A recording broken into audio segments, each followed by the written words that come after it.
We live. We live, son. We live. 30 seconds in. Almost forgot how to do this.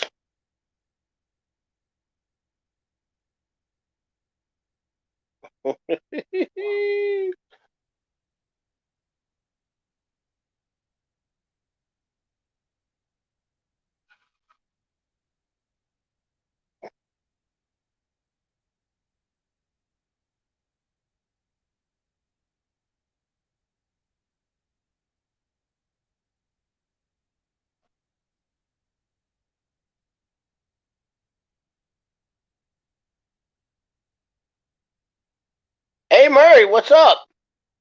Howdy. Howdy. What's going on, fella? How you doing? I just thought I'd take a quick hot minute and get on and uh, have some Pew Pew chat. Hadn't been on the old CP, the Average Plinker channel for a while, so thought it'd be a good time to round things up. Feeling a little bit better. See if we get any other fellers in here. Want to chat about pew pews? Nick Hildebrand, what's up? Hildebrand, Hilda Briddell. Yes, Nick Hildebrittle. What's up, my friend? You guys hear the audio good? We good on the audio? I'm feeling a lot better. Like I don't feel as, I don't know if I sound worse, probably sound worse. That's because I went downhill bad after I got off the stream. But I feel better. Don't think I have the Rona. Not sure. If I do, I'm beating the Rona. I can tell you that much because I feel better. So chances are I'm not going to die. I'm amongst a lot of other people's hopes and dreams. Figured I'd see what's shaking on the, the gun talk is, or the pew pew talk, excuse me. Whoops, the pew pew talk. We got to get that fired up again because that's going to be hot topics for bridle. Okay, bridle like a horse. Yeah, Nick Hilda Bridle. Perfect. You know what's nice about coming over to the Average Blinker, coming over to this channel? I get a little bit more time to spend with some of you guys. That's slow down. That some of you guys have followed me on the other channel. I wanted to talk about ammo situation. Some people started talking about it the other night, and I thought, I hate to even talk about it on my other channel because it just turns into a crap show. But if you're one of those loading guys, or if you haven't started loading ammo is going to be the key. Everybody's complaining about not being able to get ammo. Loading ammo. That's where you want to go. Boy, that TV's loud in the background, isn't it? Can you hear that?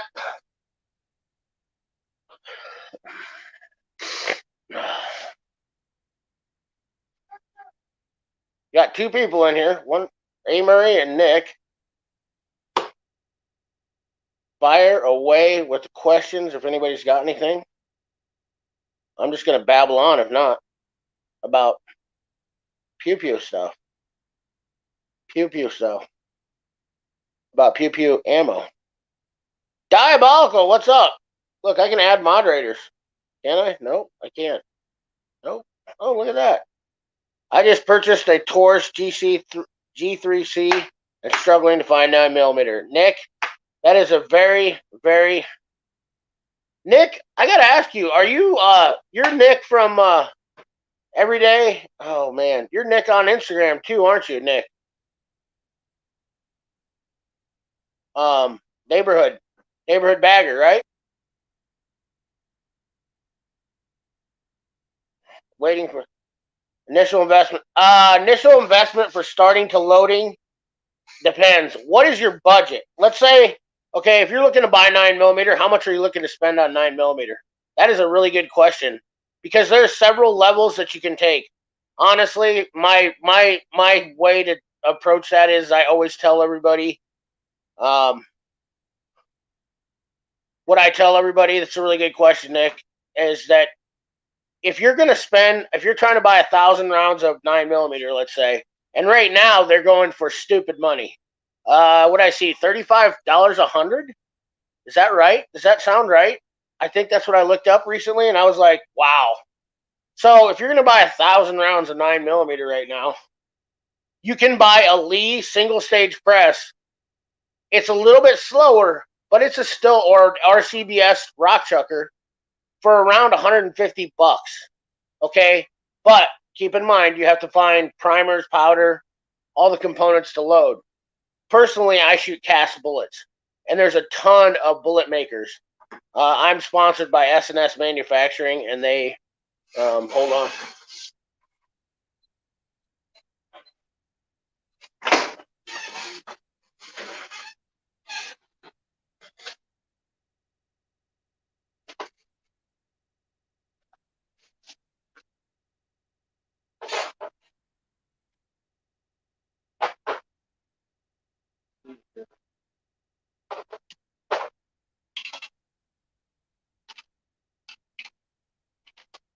Sorry about the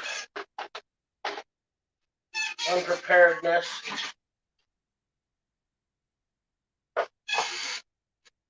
I'm gonna just grab one of these here dealies. I'm gonna grab one of these here dilly bobbers. Okay, so there's one bullet that I don't usually put a whole lot of stake into, and that's jacketed. But jacketed hollow points are really the most accurate bullets out there. You can get good deals on them sometimes when you buy them in bulk, but this is a 40 caliber bullet that I use. S&S casting. It's coated, polymer coated, like a plastic polymer coating. Not like a polymer like a gun. It's another polymer, but 150 bucks you can buy an RCBS rock chucker. You're gonna probably spend $30 to $40 for 1,000 primers if you can find some. And then you're looking at probably 35 bucks for a pound of powder, which will do 1,000 rounds of 9mm. So I would say total probably 250 bucks. You can do a single stage. Now, if you're gonna go the 650 press route, that's gonna cost you roughly to get everything set up and running the way the machine's supposed to work. You can buy other machines too. So I guess we're talking anywhere from 250 all the way up to 2,750. To be honest. Yeah, waiting for AK stuff to come in. The problem with AK is Russian ammo, so that ammo is always on the boat or at somebody's dock waiting to get in here. Not much first time in here. Cool, diabolical. Walmart, yeah, Walmart's not going to sell ammo anymore neither. You know that, right, Amory? They're going to be done. I've always thought about loading correct, sir. Okay. Say 1,000. You're going to be under 1,000. Stock, PSA, AK, Polish, WB, yeah. Instagram is good. Yep. Okay. Nick, gosh, that you know what? I never put two together. That's my new venture. Right on. Yeah, 250 bucks. I would get anybody single stage loading. It's definitely I think you can do it. I think you can get 1,000 rounds out there if you do it wisely. The thing you got to remember is bullets, cast bullets are going to run you about 50 bucks, 1,000, I think. You're going to have about $100 in components, but you're thinking about it's 1,000 rounds versus buying 100 rounds for 35 bucks. So what's that? Like you're going to buy 300 rounds for $1,000? Yeah, it's not. It's a foolish thing. I load, and of course, I'm not gonna lie to you. I haven't bought any ammo this last year because I have over 30,000 rounds. So it's definitely a problem. Like I don't worry. I'm not worried about getting ammo because I have 30,000 to 9mm. I have about 15,000 to 40, and I think I have about 5 or 6,000 to 45. Plus, I have a ton of AK ammo in that closet back there. I have a ton of 223 ammo back there that I bought surplus years ago on a pallet. So buy in bulk when you can if you get a good deal. It's all about price per round. That's the biggest thing is ammo is going to be everybody's. And the thing about it is people ask me to sell my primers and stuff like that. I won't do it. I won't get rid of my stuff. I won't sell my stuff. I won't build stuff for somebody unless they have the components to give to me. Because it's too hard to come by. You can get brass anywhere. Brass is dirt cheap. Buy your brass online. You don't even have to worry about picking that up. Buy your brass online. The hardest thing you're going to run across is primers. And that's because, like I said, the EPA is controlling that. There you go, Jaron. Hunter Skinner, what's up, buddy? Yeah, Jaron, that's Hornady, HST, or Gold Spear. For sure. Though I'm sure you use all hollow points.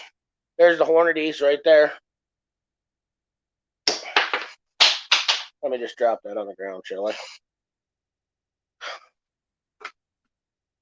You're buying that? Are you buying or are you loading too? Jaron, you're loading. Pretty sure I've talked about that before with you. You're loading. Let's go down. You know what? I can take you down and we'll take a look at I'll kind of show you some things on my press. Let me get my slippers on here. We'll go down to the old bunker. We'll go down to the old CP's bunker here, and I will show you. You're in for a little treat. We'll take you right down, and we'll just show you the whole setup. Nothing in here is you guys might get a little peek. Nothing in here is that's not. It's all for research purposes. Yeah, EDC. All right, let's take you down. Let's take you down to the bunker.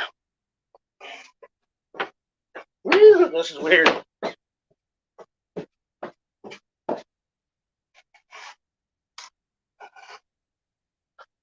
All right, so let's get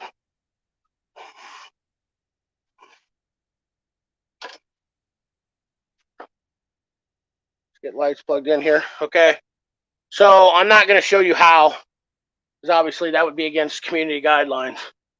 But I'm going to show you. So you see these UPS boxes are full. And this, I'm just going to give you a wide shot. This is my setup right here. Obviously, it's pretty extensive. But you got to think, I've been doing this for close to 10 years, competition-wise. I buy all my brass in bulk. This is all 9mm brass in one box. That's just that's spent primer brass. Sometimes I buy nickel. Nickel is a little more expensive, but worth it. See, I have a bunch of 40. This is all 40 brass here. I keep them separated, and I tumble all of my brass. Everything gets tumbled. I use two different kinds of media sometimes. Hornady one shot, always the best case lube. Okay, then here's some of my S&S bullets. There's the whole box of them. That's how they come in the 100, and I use 147 grain. And then there's my press, bullet feeder, all that stuff. And down here, I have, as you can see, gold. I have boxes. This case down here, or this box down here, is full of primers. All these primers, all small pistol. More primers up here, and then I have all my loaded ammo over here, stacked on. Hopefully you can see that. I have a bunch of, this is factory ammo that I wanted to match. I just loaded up in my moon clips for that. I'm feeling a little bit better. Do I sound too terrible? I feel a lot better, honestly.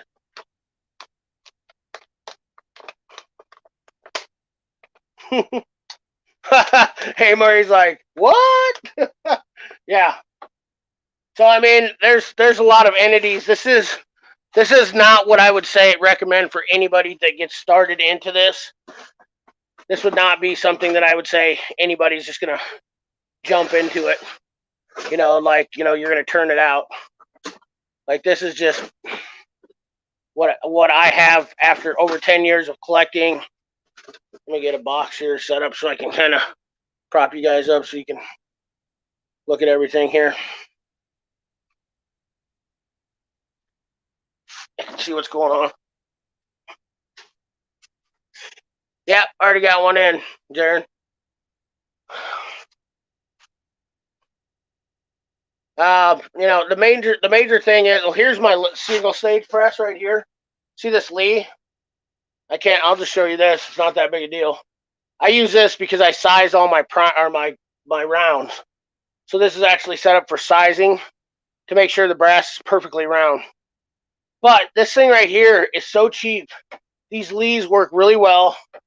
You buy different dies for them, and this setup right here, like this thing's really cool because this case comes like this, and then you set it. I remember how you set it on there. Oh, there's a primer die that goes on top of there, but it sets on like that, and then normally that would catch your rounds when you're making them. So really cool. But yeah, that Lee single stage right there, super cheap. Super cheap. Anybody can buy one of those. Then you got to get a hand primer. You need a hand primer, but you can buy the whole kit. If you go to like brownells.com, which that's who I highly recommend, they're a little bit more expensive, but Brownells really does give the best service. And I'm extremely biased. I will not lie to you. Brownells did sponsor me for 2 years of my shooting career. Pete Brownell's an awesome guy, but I still buy the majority of my stuff.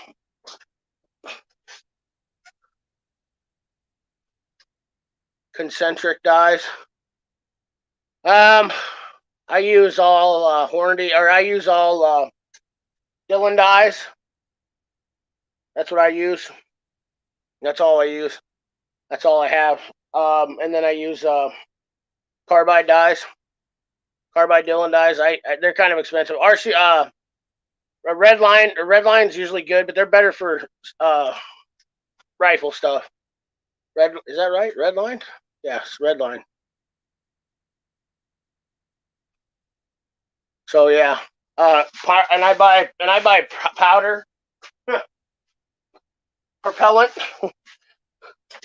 I buy powder in these kind of jugs. I use a lot of tight group. I think this jug was like $80 when I bought it. But you can buy these ones right here. You can buy these 1 pound tubs for right around $30, $35. I don't know what powder is going for right now. This will do over 1,000 9mm.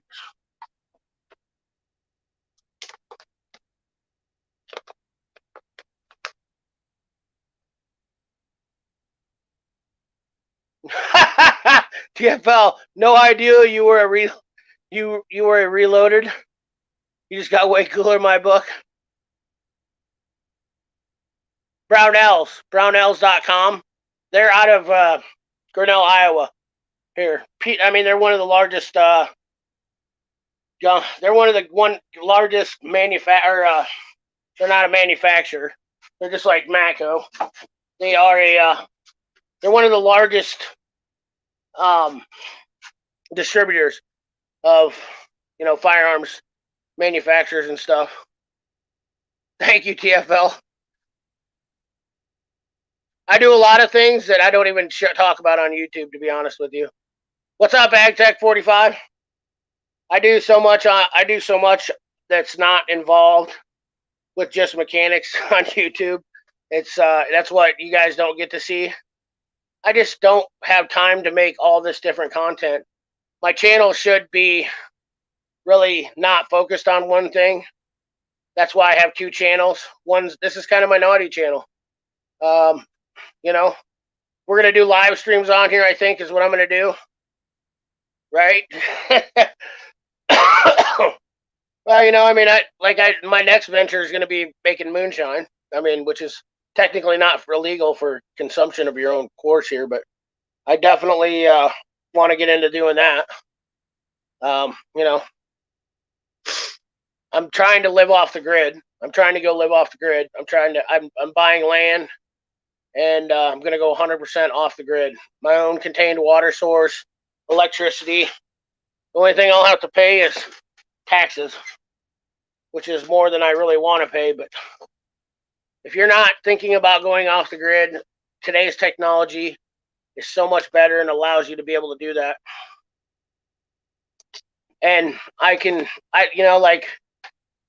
live off of eating deer. I can live off the land. I still want to work on stuff and still want to fix cars and stuff like that, but living off the grid is just so much more satisfying. Would you rather do this or tools as a channel if you had the choice? I'll buy a gyramer. Yeah, my buddies have made some killer whiskey. Obviously, I still think Tennessee is the number one place. AgTech, I'll get right back to your question. Sorry. I want to say this real quick. I still think Tennessee is just hands down the only place you can make whiskey good in America. I don't know if it's because of the water and the mountains and whatnot, but but Iowa, my buddies make some pretty good whiskey here in Iowa. Obviously, we have a good corn crop, and that's what they say is, it's water and corn is the main reason. But would I rather do this or tools as a channel? So technically, tools was not my focus on my channel. Technically, cars is my focus. Technically, what I want to do is basically be like cars and guns. I would love to do that. If you guys know anything about, oh man, what's his name? Oh my gosh. Why can't I think right now? And obviously, I'm using my phone as a in Davenport, Iowa. Hold on a second. Give me a second. I'll think here. Yeah, there's a gun manufacturer. Somebody help me out. Miguel Martinez, how you doing? There's a gun manufacturer and a car builder, and he is an awesome dude. Not Ed Brown. Why can't I think of his name? No, not Demo Ranch. Matt's an amateur. I mean, Matt's a great guy. Don't get me wrong. I love Demolition Ranch. I love everything Matt's done for the Pew Pew community. But Matt's an amateur. I'm sure he would probably even. I mean, he's pretty knowledgeable now over the years. But when he started his channel, basically, I was already into shooting, and I learned so much about working on firearms and just being around them. And I watch his channel, and maybe he dumbs it down too. Why can't I think? It'll come to me. Not Ed Brown. Not what is it? Not. Why can't I think of it? I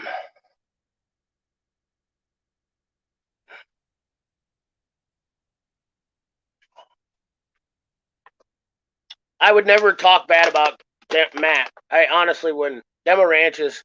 Matt's a great guy. I honestly believe wholeheartedly he's one of the best YouTubers out there and best people in the world. JT. I think it starts with a J. Why can't I think of anything? I think it's because my head's congested. I'm having a hard time thinking. He makes custom firearms. Huge supporter of law enforcement. Builds cars and guns, and builds some of the best guns in the world. My buddy got a pair of guns given to him by him. Oh man, he's in Davenport, Iowa. Boy, oh boy, oh boy. If my gun buddies knew me right now, they would just be like, "What the hell, CP?" Let me see if I can change this real quick. Don't go anywhere. I'm just gonna try to snip in here.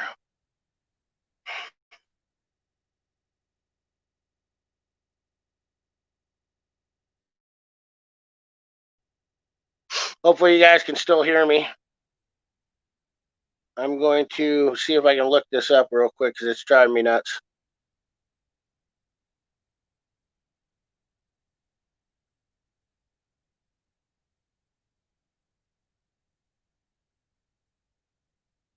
No, I couldn't. Les Bear, there you go. Thank you, TFL. Appreciate that.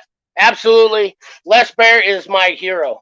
Ultimate. I mean, remember that, guys, because I shouldn't remember his name, but Les Bear is Jesse James is awesome too. I have met Jesse James. I have also met Les Bear once, briefly, but I've met Jesse James and actually talked to him. Jesse James is awesome, but Les Bear is probably, I don't know. Jesse James is right up there too because Jesse James has built a lot of stuff like I like, a lot of Damascus stuff. Okay, yeah, Les Bear is just, if you look at Les Bear's firearms, he's not, his older stuff was a little bit better, I will say. When he was custom building stuff himself, it was a lot better. But he's a god. He was the original Jesse James, I bet. You know, honestly, before Jesse James was around. Yeah, Jesse James has built some awesome stuff. Don't get me wrong. I love Jesse James. He's a good dude. Like people don't know him. They only see what image he puts out there, and it's not really who he is. He's just a hardworking dude, and he just doesn't put up with bullshit. He doesn't put up with people who are fake. That's what it all boils down to. If you're real to him, he's 100% real to you. When I met him, that was back when he was going through his divorce. I was a Mac tool dealer then, and I met him out in Anaheim, California. Got to go visit his shop. I just won my top distributor award, and that was before he got into firearms. He's a great dude. He's just misunderstood. A lot of people hate him, and that's okay, and he's okay with it too, because he's got the same motto I do. You're not here to make friends with everybody in this world, and everybody has a choice. And if you're trying to make friends with everybody, chances are you're not being honest. You know, it is what it is. But Les Bear built some awesome stuff. So I'll tell you a quick story. Les Bear, a good friend of mine, is a very, very good shooter here. His dad is a phlebotomist. He does basically what he does is he sorry, I got the cough in my throat got scratchy. I'm doing all right, trust me. He basically determines under a microscope what diseases somebody has, takes tissue samples, and then analyzes them. He got Les Bear's sample for his dog through his deal or whatnot, is what the story went. And his family's a huge shooting community. His dad has a whole range at his house. My buddy does. I mean, an awesome range, like better than most people get to go shoot at. I'm telling you, he has 8 full ranges at his house here in Iowa, less than 30 minutes from me, just east of Ames, Iowa. So, and he's a GM shooter, and he literally gets this sample through and analyzes it and calls Les Bear personally and says, hey, you need to get this for your dog right away, and saves his dog's life. So as a gratitude, Les Bear builds my buddy 2 custom 1911 pistols, matched pairs, and gives them to him as his gratitude. That is absolutely amazing. And my buddy shot the single stack nationals. I think he took 6th place overall with that gun. It's basically a bone stock custom Les Bear 1911, which is about a $3,000 firearm.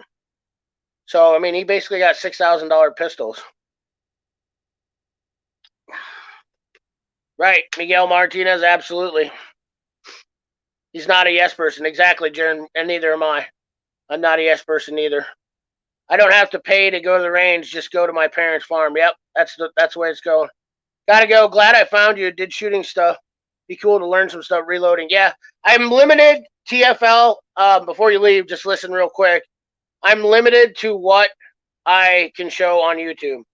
Obviously, lube tube gods are not fans of showing, and the YouTube guidelines state that I can't technically show reloading processes. I can give you kind of a go around and maybe point and try to figure out some way to get around it. or say that I'm just not doing stuff or whatever. It's scientifical. I don't know. But if you do it, they basically shut your channel down. And so we're going to try to avoid that. And I will just try to give you information best I can, however I can. We're going to talk about a lot of stuff. This channel definitely has opportunities, and it's going to be more. You'll see more videos, maybe of me shooting at the range, doing chrono stuff and whatnot. Yo to Doug, what's up? Check out Rumble. Oh, the Rumble. Yeah, I need to. So where's the places to purchase online companies? So where are the places to purchase from online companies? What are you wanting to purchase, Nick? You let me know, and I will definitely try to help you out, get you set up with maybe some links or whatnot. SNS Casting is where I buy all my bullets from. I feel like they're the most competitive, and they've treated me well.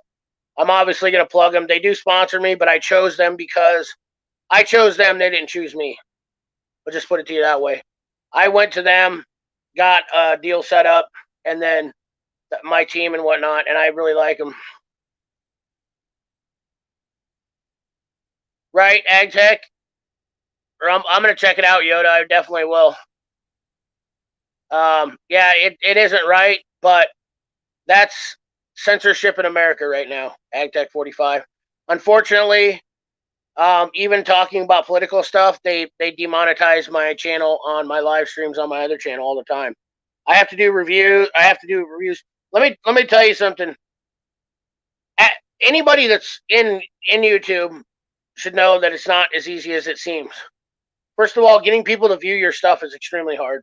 Second of all, fighting YouTube on what you can put on your content, because freedom of speech isn't free on YouTube. Freedom of speech is determined by what they want you to see. And they could shut me down for telling you this, because whatever they don't like, they just basically cut you off. So yeah, YouTube. That's why you see a lot of people doing happy-go-lucky stuff on YouTube, because that's why I don't try to cuss on my channel and whatnot, because I don't want to draw any attention to my channel. That's why Demolition Ranch. I mean, watch some of his videos. Matt talks about it all the time. He literally is constantly fighting the deal. He's constantly fighting it. It's hard to be a Pew Pew channel and be able to make it on YouTube, because they demonetize you so like crazy. They're constantly on you. Can't show a firearm. Can't show this. Can't shoot. Can't do that.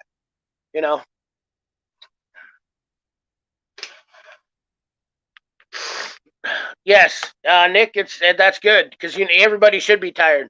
And the main focus of this, I'm going to try to main focus of this channel is get more people involved in it. It's really hard for me to. I have done a lot of hands-on helping people set up reloading, but you really have to have a passion and a really deep desire to want to reload. Because I'm going to tell you, it's extremely frustrating. You have to be precise. Reloading is not like working on a car, where you might be able to plug in a wire and put a zip tie around it. That's not going to cut it.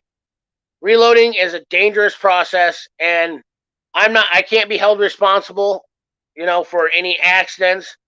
I can only give you advice. Nothing on this channel, which I'm going to have to state that, I guess, too, is nothing on this channel is I'm not an expert.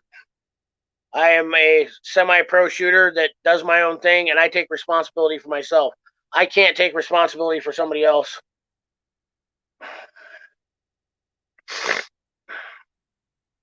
Yeah, I'm a big fan of. I use a lot of Kydex stuff. Leather. If you can get somebody that's a good leather maker, I suggest getting someone to make you a holster. Nick, that's always your best bet. I will tell you, Nick, like tools with firearms, I have firearms that I'm not a fan of, and I will tell you a few manufacturers that I'm not a fan of. Obviously, everybody knows High Point. It's not a good one. I've seen a lot of failures and problems with High Point. and it's pretty much a widely known fact. Rugers are definitely probably the best value and the best built. Not a lot of aftermarket support, but they are definitely pretty solid machines. You can't go wrong with those. Smith and Wesson, Springfield, Glock. These are really good manufacturers. Taurus is a relatively young company, and I will say that you definitely need to watch what you buy from Taurus. I don't know a lot about them because I don't really shoot them, but I would definitely make sure that you fire enough rounds through it to make sure it functions properly. Taurus is they've had some issues in the past, so making sure that those things function properly is definitely a huge deal.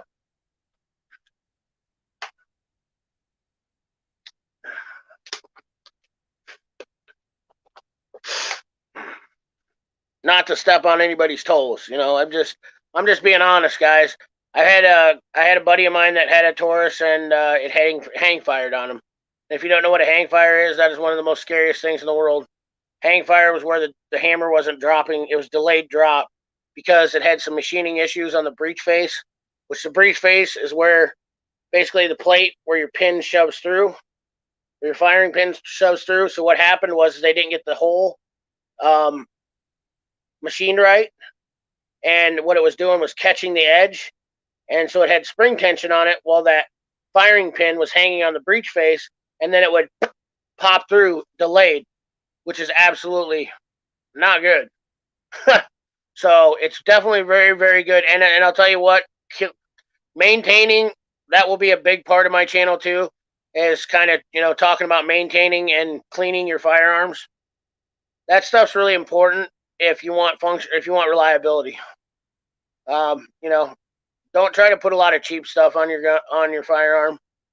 It's not always advantageous to. I do a lot of high end stuff. I'm not gonna lie to you. A lot of my stuff is really high end, just like my tools. But I also have some cheaper stuff that's definitely good for, just the average guy and saving some money.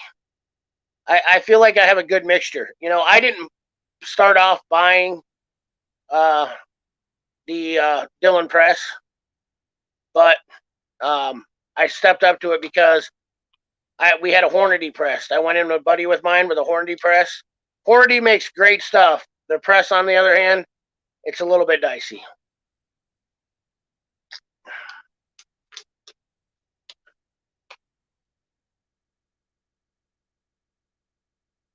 I fire thousands of rounds into stuff to find out issues too. Like it's not like when I talk about 30,000 rounds, that's no joke. That's not a lie. I've shot upwards of close to 1,000,000 rounds in the last 10 years, easily, with firearm stuff. So it's just like anything. Repetition causes failure, and you start to know. And if you get into Missler rifles, head spacings need to be checked. Absolutely, Jaron. Very, very, very, very wise comment right there. Absolutely. Head spacing on 223s. There's a lot of cheap 223s out there. You got to watch out for that stuff. A lot of people are not. They look at price to save money, but it's just like everything else in this world. There's only so many dollars you can save before you're sacrificing reliability. Is all there is to it. I know that's not what a lot of people want to hear, and they may be good for a couple hundred rounds a year, but when you get out there and get them hot and work them, I mean, basically, when I go to break in a gun, I shoot 5,000 rounds through it. That's my minimum requirement for a break in on a gun.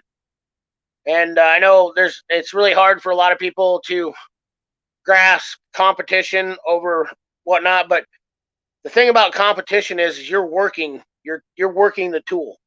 You're working it to maximum capacity. So when I'm going out to shoot competition, yes, my guns are used. They're beat up. They have holster drag on them. They have scrapes. They got bumps. They got bruises. Nothing I have is a safe queen. I don't have nice looking fancy stuff. you can have nice, fancy looking competition guns if you do stuff like hard chroming. There's a lot of finishes on them that you can put on them. Yeah, building an AR, if you don't buy the right stuff, is definitely a downfall. There's a lot of bad information out there. People say this will work. Yeah, I'm a big fan of 9mm. It gets the job done.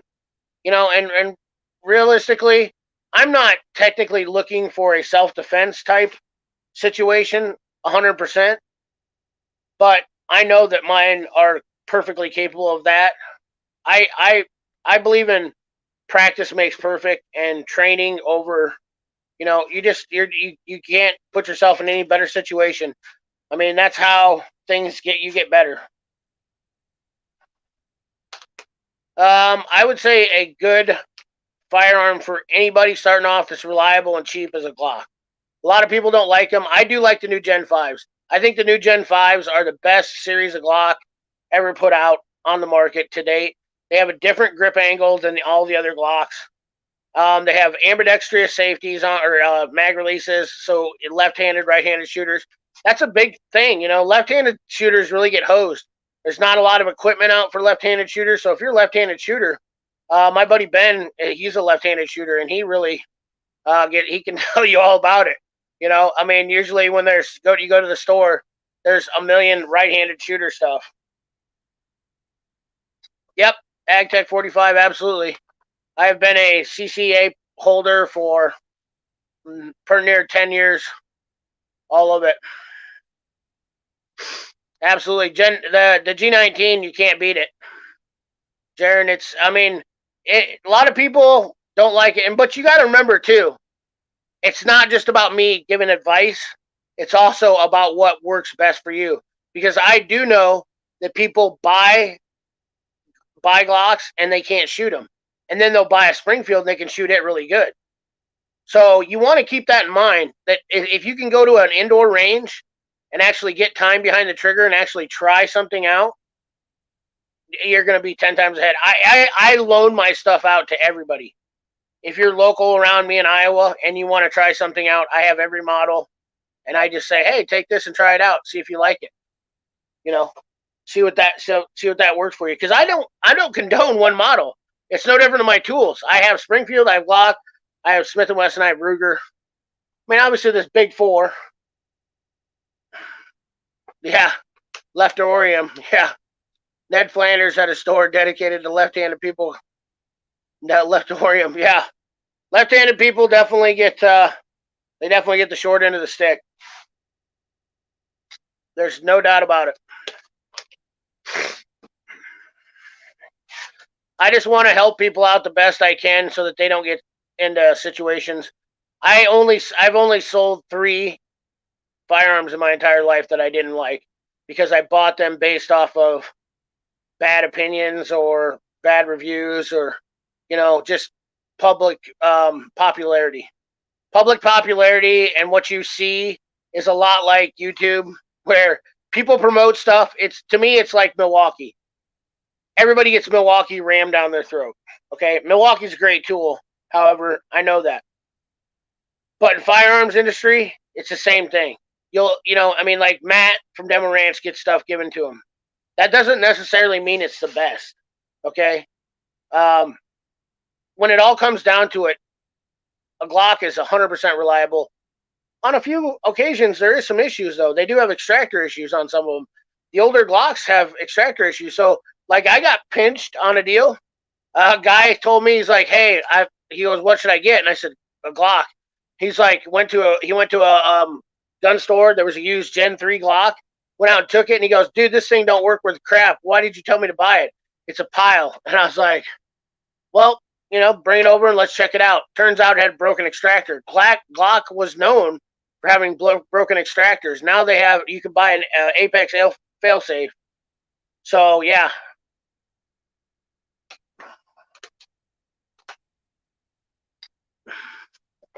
Man, it sure would be great if someone had an extra room for rent. Are you?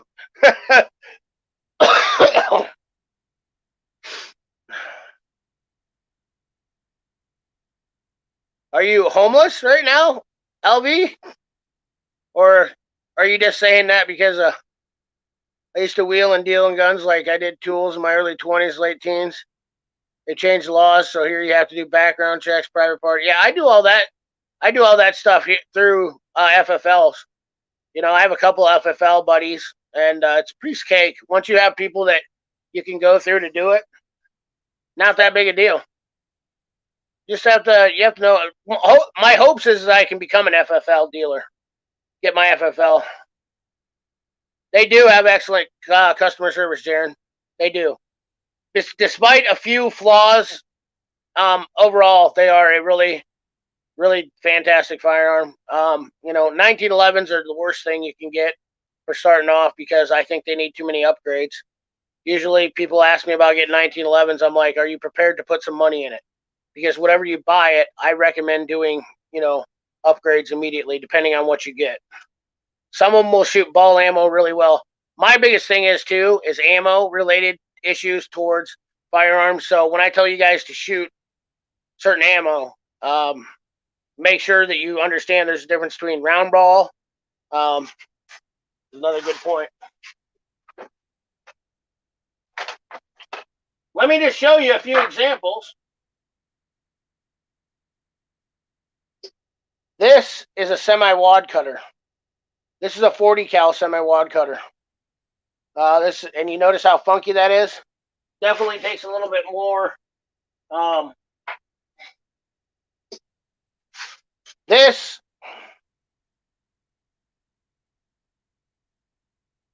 is a flat top bullet. We got more. Don't you worry, we got more. Obviously, this is round ball. This is just round ball ammo.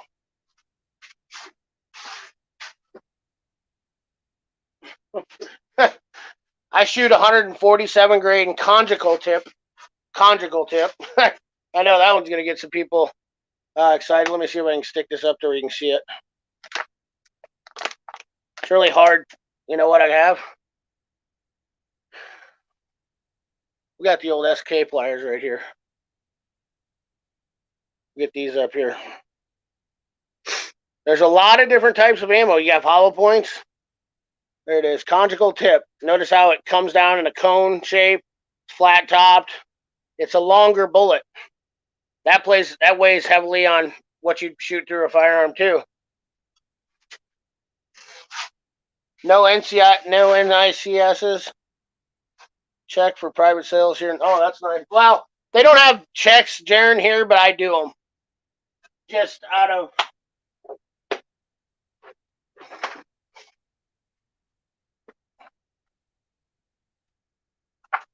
There's jacketed ball ammo.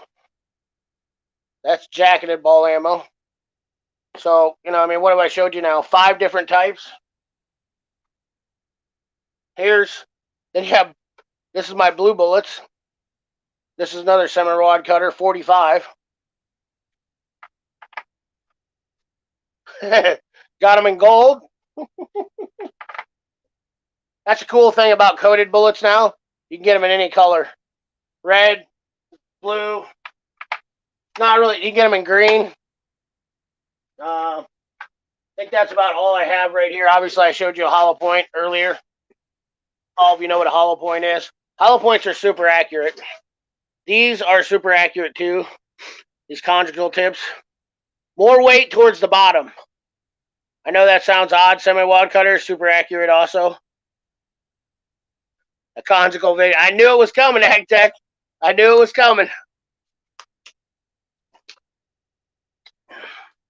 It's a little tricky if you can't do it as a home-based business. Here's something to do with county ordinances. Was one guy that had a gun shop at his home, but yeah, Yoda Doug, that's not surprising. And not drop safe.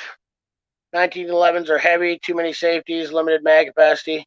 Yeah, there's some downside. Move to Texas. I don't think you have to go to background. Private sale.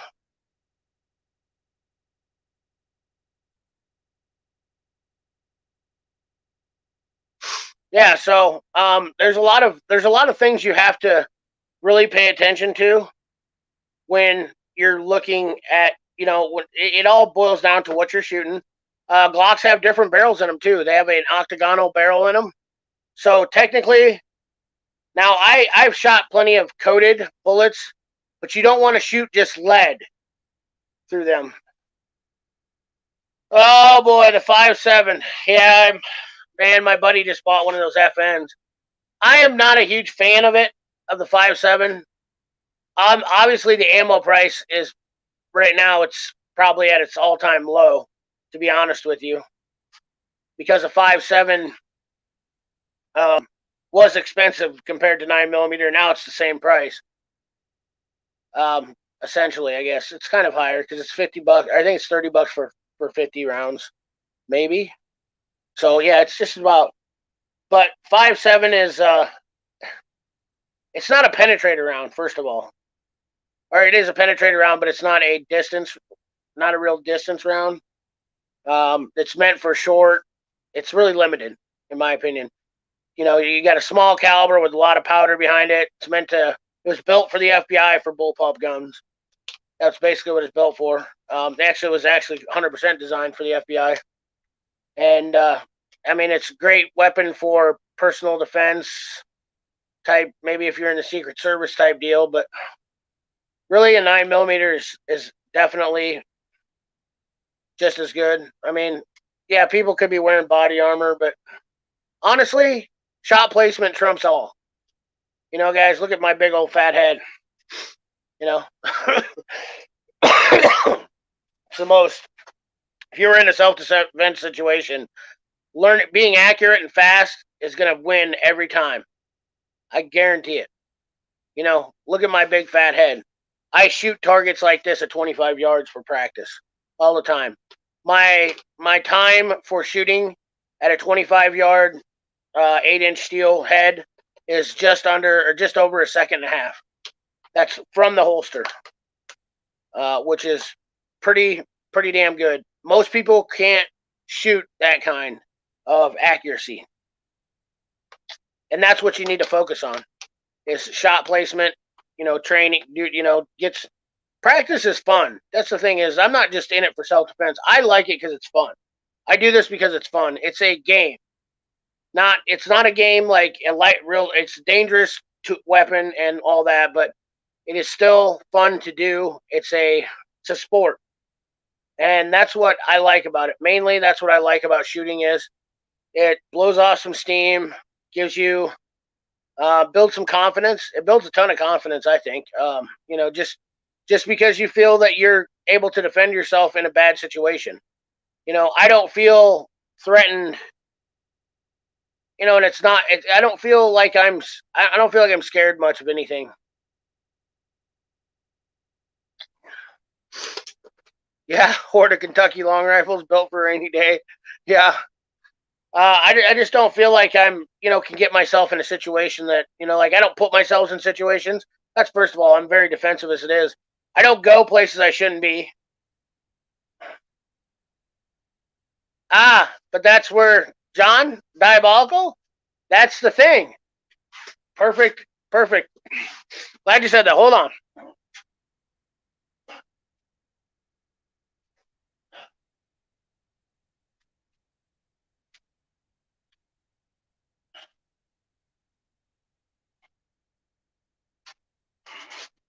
So, there's a couple options for training without spending ammo. This is a good topic.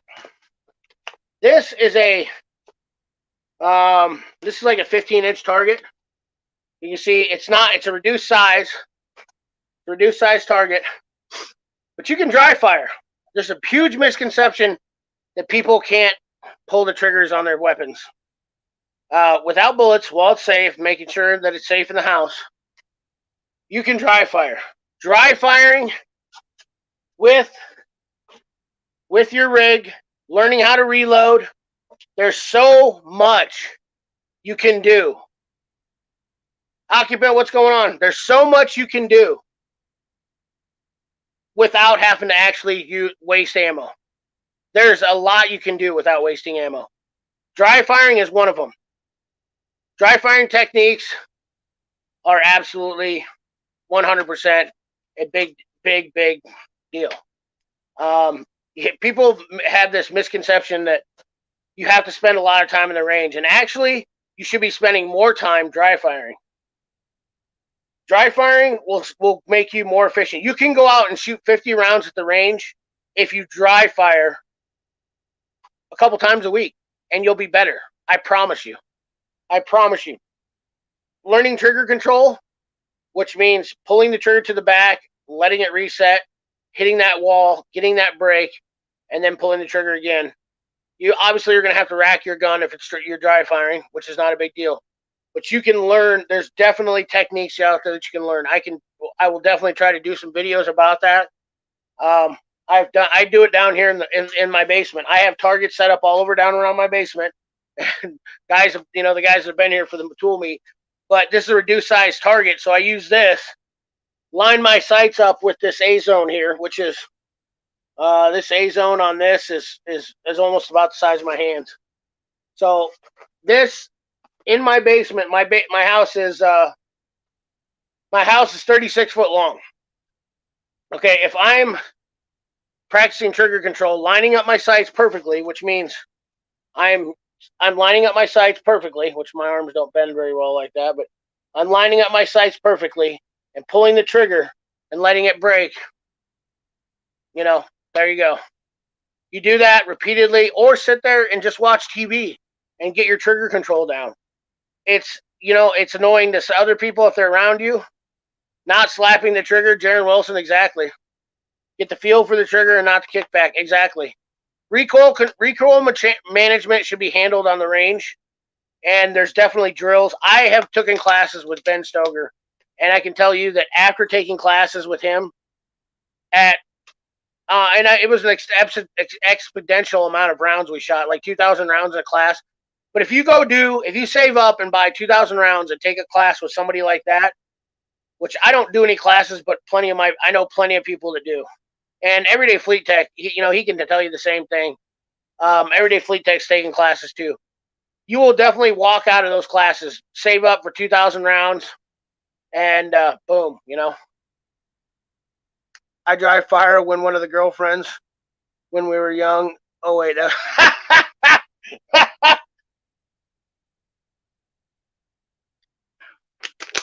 Yeah, that's what my whole channel, Ungaged, that's what my whole channel is kind of about, is helping people improve, get better. Just trying to give some advice that's, wholesome, helping out any way I can, and not letting people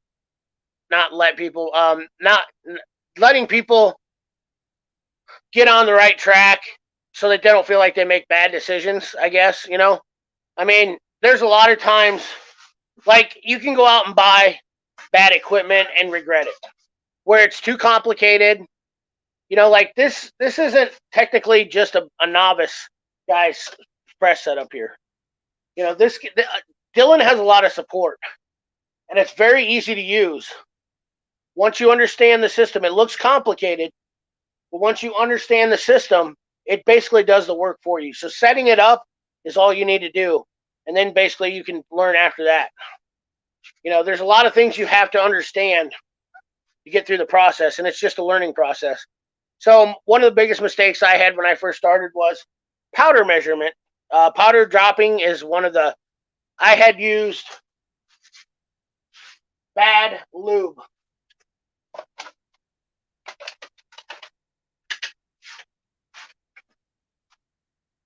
See if I still got it around here. Here it is. It's sucking in. It's been so long. So case lube, you would think, oh, that's not that big a deal. Let me get this thing open up so it sucks back out.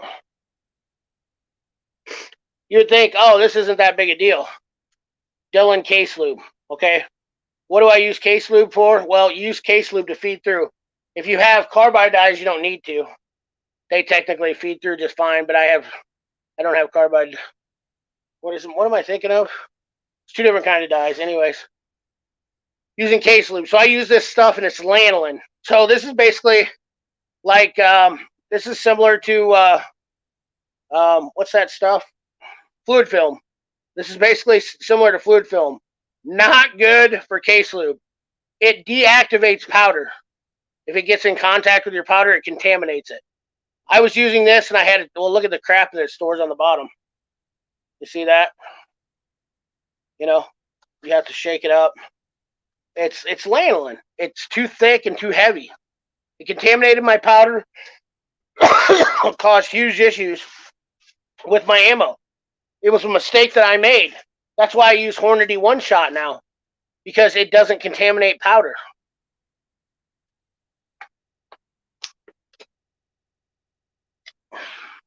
I don't do red versus blue arguments. I use Hornady. Dylan makes a great press also. Both are very capable of making quality ammo. I have had multiple problems with Hornady. I don't do red versus blue neither. Dylan's the best.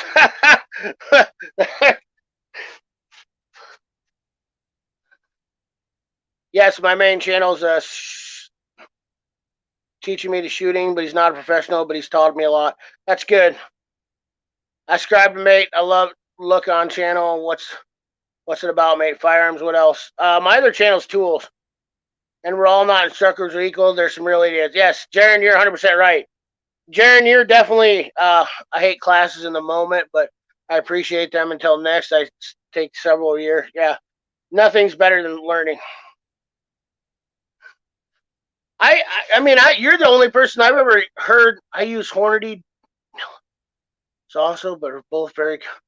Man, I had my problem with Hornady is, and maybe some of the machines when I first bought them. Now I will admit, occupant, when I used my Hornady press, we bought it 10 years ago, and it was just not. It wasn't good. It would shake down the powder, get too much powder in it. We couldn't get the charge right. You would think Hornady would make an awesome press, but maybe I should revisit a Hornady press again. The progressive one is different, though, than a single stager. And when you talk about single stagers, almost everybody makes a good single stage press. Pretty hard to screw that up. You know, you put your own powder in, it's all single stage stuff. Progressive stuff, the only reason I go to Dylan, well, and you know what? Dylan has its problems, too. You're 100% right. Oh, I know what you're talking about. Hornady One Shot. Oh, yeah. Obviously, yeah. Hornady One Shot. I thought you were talking about the presses. This case lube is the best. Oh, you use a Hornady Progressive loader? The primer tube system on the Hornady, wasn't a fan of that neither. That was kind of a mess, and wasn't a big fan of that. On this press, my biggest issue is with timing. If you get your timing off, it's a disaster. And you have to change every once in a while. These do break the clocking spring in it, and getting it timed right is definitely. Gotcha. Yeah, like I said, it's been 10 years ago since I've used Hornady, and I've loaded pretty much everything. I went right to this 10 years ago, and I've never looked back, and this is just a 650. I'd like to get a 1050. Everybody pretty much I know that shoots uses Dylan. That's just, I mean, I don't know anybody really. I know like maybe one guy that uses a Hornady. Now I know two. I know you. Use the Hornady Progressive 5-stage Hornady. How long ago did you buy it, occupant? I'm not a hater. I'm a Hornady sponsor is one of our best matches in Area 3 in Grand Island, and Hornady are great people. I'm not dogging on them by any means. It's just like everything else. You know, some products they have aren't that great. Hornady makes a really good ultrasonic cleaner. Obviously, they make good case lube. They make good bullets. Incredible bullets. You know. They even have pretty good prices on hollow point bullets for buying aftermarket. 2012. Okay, so it was shortly after we bought ours in 2010. So a couple years after, they might have worked the kinks out of them, but man, we couldn't get them to load for nothing. It shook so bad. It shook so bad when you're loading that you had to go so slow that it was almost not worth the time. You know, I try to load about 600 to 800 rounds an hour when I crank them out with this thing. You know, when you're shooting as much ammo as I do, you want to pound out ammo. That's the thing. Getting ammo out is definitely a big thing. You don't want to sit here all day long. That's why I have, you know, multiple primer tubes hanging up here, so I can just fill them all up. I usually load up 500 tubes at one time, and then I can drop them in.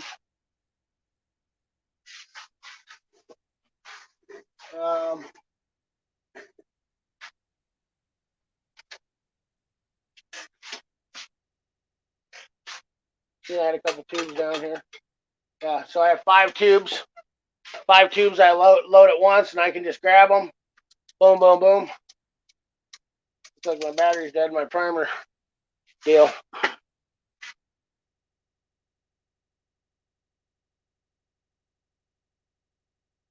Hornady actually manufactured their own. They build everything in Grand Island. I've been to the plant. Hornady makes their bullets in house, and they make most of the components for their machine in the house.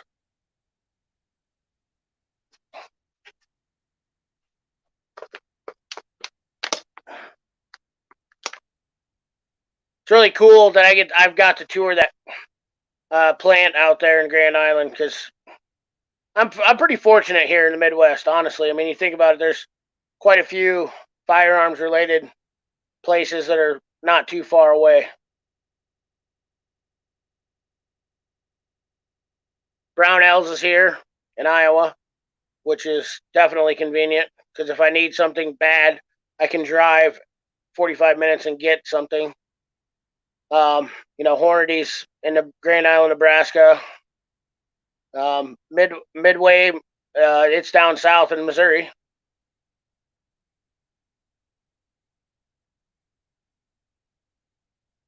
Drops your powder consistent. Busted the primer shuttle once. Yeah, I can see that happening. I would like to. I'll tell you what, occupant, you know as well as I do, as much as a machine costs, when you're, you know, it's just like anything else. I would love to buy one and test it out and see how they work now. I can tell you, I actually seen Lee's Progressive Press when it came out. A couple of my buddies were like, "Oh, let's buy this. It's like $250. Seems like a great press, but the amount of work that you have to do on it to get it to actually function is absolutely ridiculous." And Lee has pretty good customer service. Their single stage presses are really awesome. Lee built some awesome stuff. And actually, I use Lee dies too. I forgot. I use some Lee dies. But the amount of work that you have to do to get a Lee press functioning correctly is just absolutely pain in the butt. It is a good option if you're very mechanical capable. You know what I mean? Like, if you're able to find issues and fix them, and know how and where you can get in and stone stuff in the right places to smooth it out.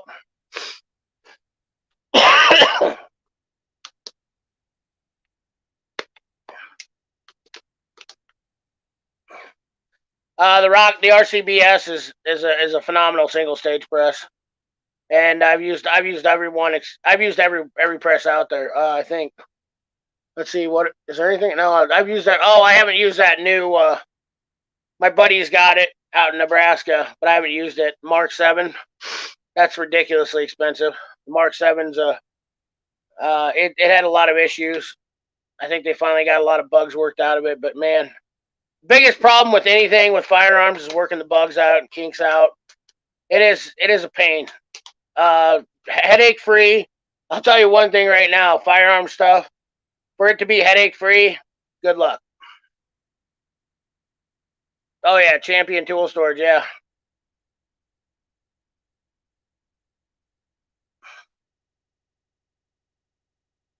Yeah, that Champion Tool Storage place would be cool to check out there.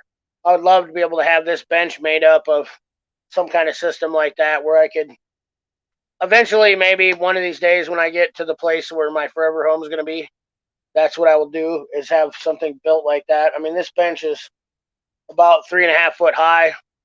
I have it that way so I can, it's a good workbench. I built it pretty sturdy. Tinkering is my biggest occupant. Tinkering is one of my biggest absolute. Just I can't stand it. I hate it when I have to tinker with something, especially when I have to. I have too many varieties of stuff. That's the other thing. I probably have too much stuff, but even people are like, even when it comes down to holsters and stuff like that, modifying. Let's see here. Modifying stuff. I don't really have anything right here per se, but I use Ben Stoker Pro Shop holster, and I haven't had to do much modifying with this. That's why I run this rig, is because the Boss rig with a holster is absolutely, to me, it's flawless. It works great. This is for my Tang Folio, but it it just works great. I don't have to mess with it. Obviously, I have a lot of different. Let me just turn you here quick. I have about 9 different rigs for shooting, and it's competition level stuff. So this isn't if you're not into competition stuff, this isn't gonna apply to you. This is an open holster, or this is what I use for a revolver, open style holster. You have to tinker with these to set them up with when you first get them. You have inserts and whatnot, and I don't like this holster. This is a CR Speed holster.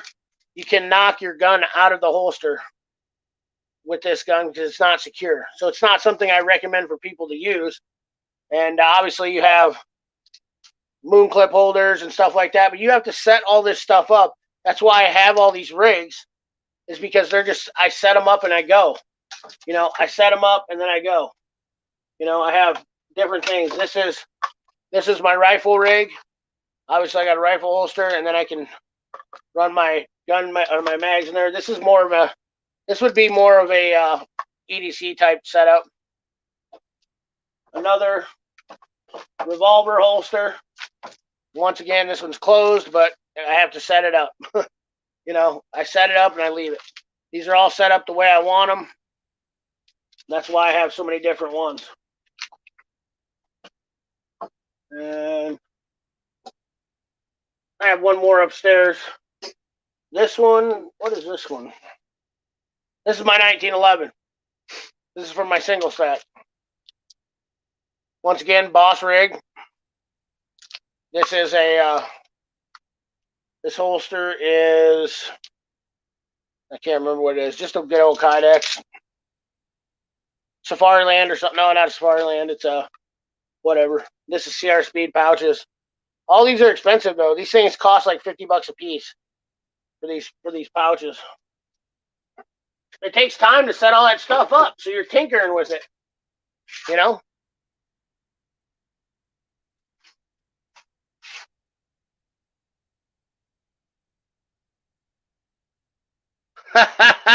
I'm always in competition with myself. Yeah, the only person you can really ever beat yourself, Nick.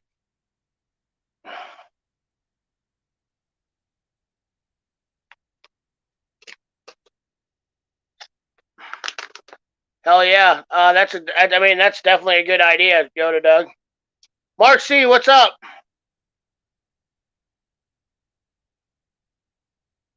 Yeah, ours uses are a bit different. I've never shot comp, USPSA, IDPA classes and stuff I take are all defensive oriented.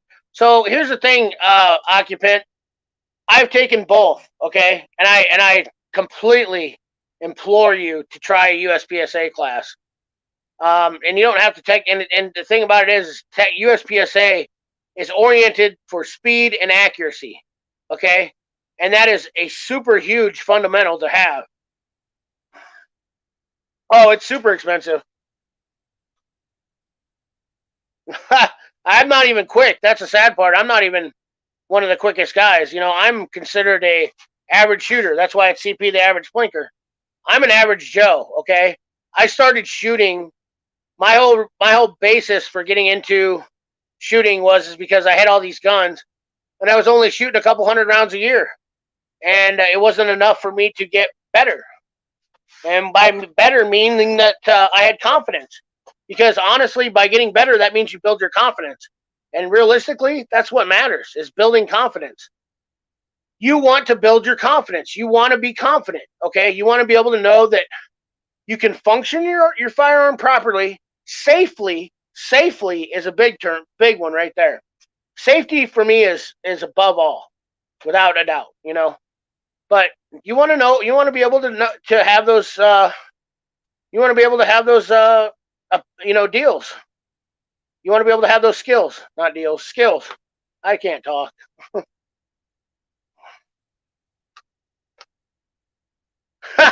My girl's mad at me. Uh, yeah, yeah. It's not. It's not even about. I don't want to sound like arrogant, because really, it's not about that. It's about confidence. Understanding a problem and being able to know how to fix it is just like having a car. Everything requires some knowledge and some, no athlete out there. Look at all the pro athletes. You think they just got up and like all the quarterbacks in the NFL were good because they naturally woke up one day and they became, they were good at throwing a football, baseball player, anything like that? Everything comes down to practice. It's all about practice. If you want confidence, do practice. Thank you, AgTech, for stopping by. I'll probably have a New Year's Eve stream. Love the close quarter combat stuff. Yes, that stuff's really good. That stuff's really fun. The thing about it is, Jaron, even though you're talking about like not having doing USPSA or being a different type of situation, at the end of the day, when's the last time you went out in the range and were shooting for fun? Now, keep in mind, none of us are typically going to be or have to be. I've been in a situation. I'm not gonna lie, I've been in a situation, and it was definitely one of the moments of my life where all the training definitely helped me out. Knowledge, being informed, that is huge. Yes, that's what all this stuff is behind me. Right?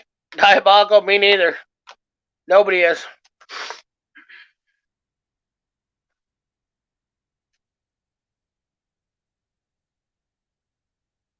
Yeah, so at the end of the day, being out in the range, being informed, like, you need to understand the logistics, the laws that are in your state.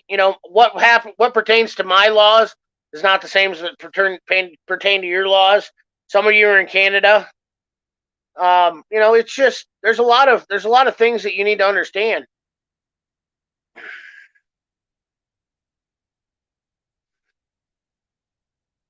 Stoker is a stud, yeah. Latham's awesome too. Stoker is awesome. I personally, I can't. I've took two classes with Ben, and I know Ben, and he's a great guy. Honestly, I think that he's one of the best instructors out there. And the other person that I would definitely is Frank Proctor. Frank Proctor is outstanding, and Ben just took a class with Frank Proctor, and he's had nothing but good to say.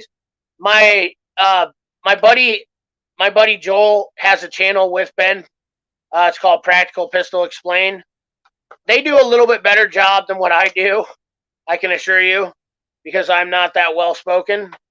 Um, but I have some different areas that I touch on that they don't, which it's not a lot, but I think that I bring in a different focus, and as far as I'm not as game oriented. Like, mine is more practical. They're shooting competition a lot and talking about competition a lot. Mine is just everybody getting out to shoot. I think that everybody should get out to shoot, and everybody should get out and learn and train.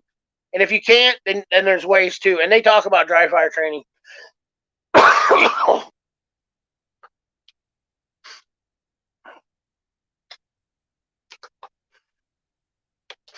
Well, gentlemen, any other questions? Been on for an hour and 20 minutes. Hopefully it's been effective in some sense. I know I'm a little bit brash on stuff that I say, and I I have my ways that I'm set in. I do have things that I don't have exceptions on. You have to be consistent.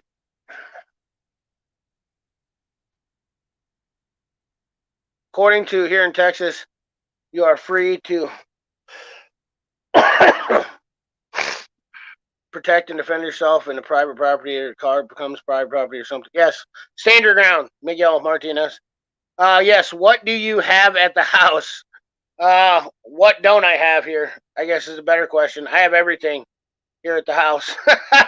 I have 12 different pistols, 13 rifles, 4 or 5 shotguns. I don't even know all what I have, to be honest with you. I have all my ammo here at the house. I don't store ammo in with my firearms typically, because typically ammo will burst at a high temperature. Yes, Mark C, I do reloads. That's what this machine is behind me if you didn't hear me the first time. Right, Jaron? You should be able to protect yourself. 100% correct, Jaron. I definitely appreciate your comments in here. Good, affordable gun safe. Definitely having a gun safe. The temperature ratings are a big thing. Now, here's another problem. Gun safes are super expensive. So, there's 2 ways. My route that I took, my safe is a Century safe. Definitely not the most expensive. I bought it at Costco, and it's huge. You guys can see it, and I only gave $800 for it. The temperature rating is not super great on it. It's not going to survive a fire. It's not going to survive a flood. Really hot fire, it's like 30 minutes or 45-minute rated fire. Most safes, if you actually look in depth, unless you buy a Fort Knox or a really good one where they're super well insulated, anything that's polymer is going to melt. It's all good, Mark C.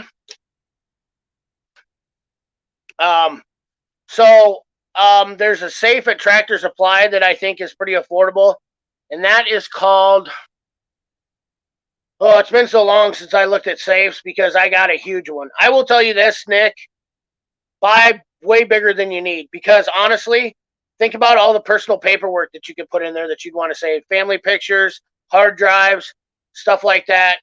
Anything that you want to get protected, your wife's jewelry, stuff like that, is definitely, if you're going away, like if I go away out of town, I lock stuff up in the safe that nobody can get to. Oliver Curtis, how you doing? Hey, Jaron, very tricky. Very tricky. I think I like your thinking, Jaron. I think that you're very you're on the same page as me a lot, which I think is really cool. I like to have all the subscribers on the same page with me.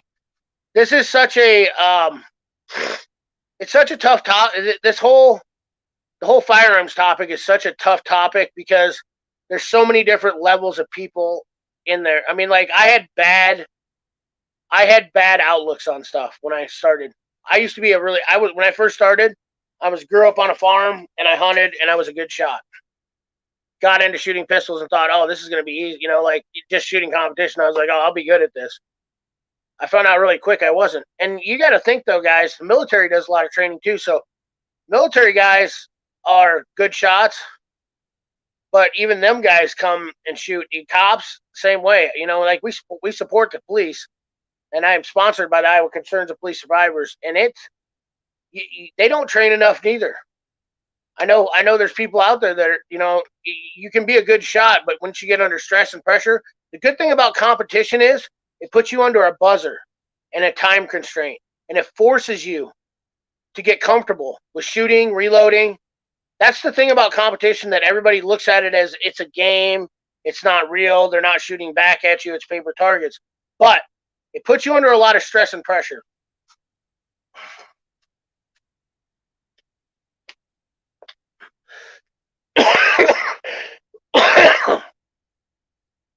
My local tractor's Liberty safes. Yeah, Liberty. That might be the one I'm thinking of. Thank you, Nick. I appreciate that. I'm not the end all be all. Okay, I'm not a gospel. I'm just a guy that's trying to help average guys. With some stuff. You know what I mean? Like I don't want to be looked at as I'm the god of anything. I just want to have some fun and kind of guide some guys along the way. I don't make terrible decisions, but I don't always make the best ones. And I've been duped.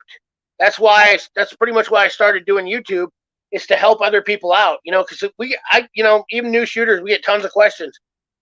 You get 5 guys that start in a club, and they can overwhelm you really quick. They want to buy guns, they want to buy holsters, they want to buy reloaders. Those 5 guys need help. It's a tricky process to get into. Gun safes. What's the purpose of a safe? How many firearms do you need to store? Good one, Zephael. That's a good question too. It depends on a safe. Definitely depends on that too. When I bought my safe, I was going to store personal paperwork, firearms, and valuables. So I wanted to buy way bigger than I needed, and I knew I was going to grow into it. And setting it up the right way, I have a whole pocket on my front door. I really like the Browning safes. I'll be honest with you. If you want to spend the money to get a decent safe that's a decent price, Browning really does build a really awesome safe. I think they're well fire rated. Fort Knox builds one of the best safes out there. My buddy's got one, super awesome. But then you got to remember, moving those things. My safe weighs 800 pounds empty. I moved it in with me and my buddy, and I don't even know how I'm going to move it out.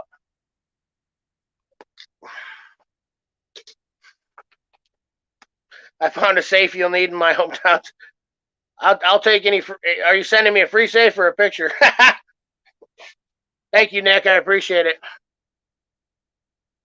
Nick, definitely. You know what? Do your research. I really like the fact that you definitely have that mindset. I think you kind of get what I'm putting down. I like helping you out. I really like being able to help people like you, because you make your own decisions. You ask me questions, and I just try to give you what I know. And I'm not making the decision for anyone. I don't want to make decisions for people. I want them to make them for themselves.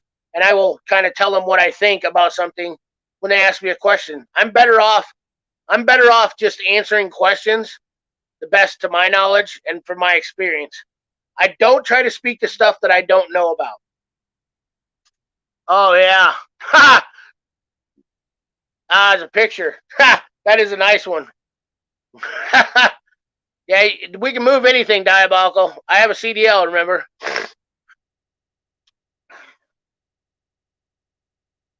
Oh, yeah, Jaron. I have.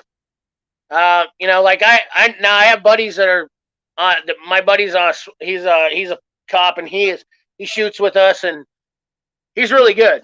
But he even says it himself. It's terrible. And you got to think, guys. I'm not knocking on cops. Just remember, they have families and lives too. When do they have time to go to the range? The department might supply ammo, but they're doing a job all day, and then they're supposed to go to the range and train. That's what people don't understand about police. Their lives are very difficult. Very difficult. Could you imagine working every day and you're supposed to go to the range 2 or 3 times a week? Even though you got supplied ammo? Yes, occupant, my safe is bolted with 3/4-inch lags through the floor. I chose to go upstairs due to I didn't want to have to deal with flooding. Not only that, my safe is over a supporting wall. So my safe, this wall that's behind me, where my safe is, it's bolted to that concrete right there. So that's why I chose that spot. It's on the first floor. I live in a ranch house, and it seemed to be like the best way. You can get older safes that will provide. Oh yeah, ZFL 100% metric ton, and that's literally a ton. Most home safes are only good for smash and grab. That you're 100% right, ZFL. You can buy cheap safes that you like those stack on ones. I would only store ammo in those. Definitely, and you always want to remember: do not store ammo in your safe. Ammo's not worth that much money. It is expensive, but it's not worth putting it in your safe and causing propellant to. If your safe got hot and it wasn't a fire, and they were able to keep it out of the hot spot, and you had ammo in there. If it gets over 200 degrees, pretty good chance that it will ignite. And ammo doesn't. Big misconception is people think this thing. I could set this off right now with my pliers and a pair of hammer and a pin and tap this thing, and this bullet's not going to shoot with enough force. But it creates enough fire with just the powder in it. It only has 4 grains of powder in it, or 3 grains. No, yeah, this one has 3, I think. 3 grains of powder in it, which is not a lot.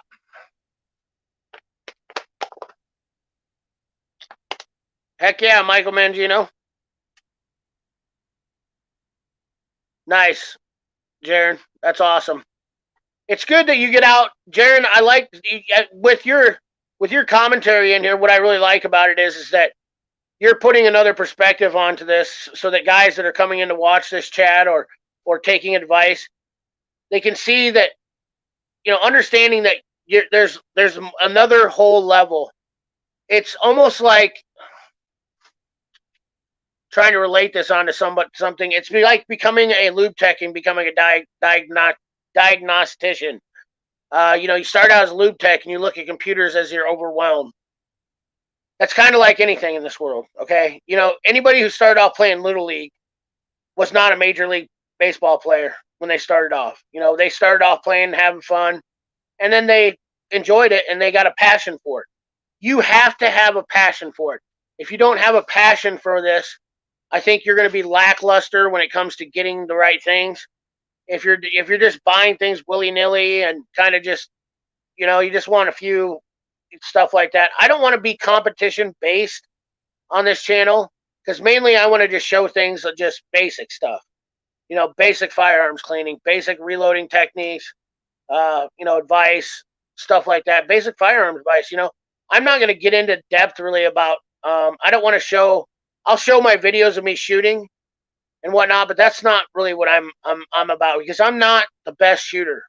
I'm not the best competition guy. Like, my level of USPSA shooting, I'm always in the middle of the pack. Sometimes I'm up a little bit higher, but I'm not the number one guy. I'm not in the top 10 when I'm coming. Now in my class, I'm high in my class, but I'm an average shooter. Okay, so I'm not. There's different classes. GM is a grandmaster, master. There's a B, and then there's a C or A. Excuse me. The best one is a grandmaster. Next is a master. Next class after that is an A class. Then there's a B class, there's a C class, and there's a D class. I am a C class, B class shooter. Sometimes I'm an A shooter, but I'm registered as a C class because I've never got I've never done the classifiers. And then USPSA competition, how you move up in class is by shooting classifiers.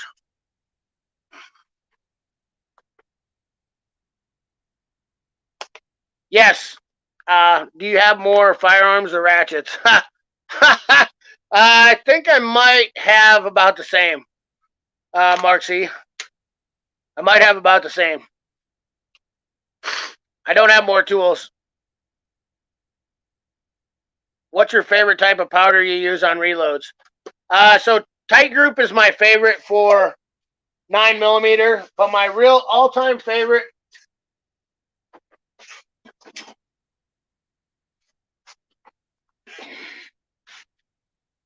Vita Viore. I use this for my single stack, but this is N310 and N320 is Vita Viore. This is the best powder. This is the snap-on of powder. I think I have a little bit left in here.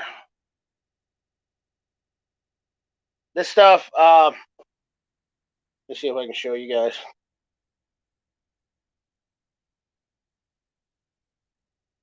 Well, I don't know if my camera will pick this up.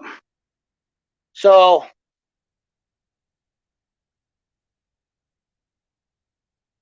it's not going to. Let me see if I can switch this around. If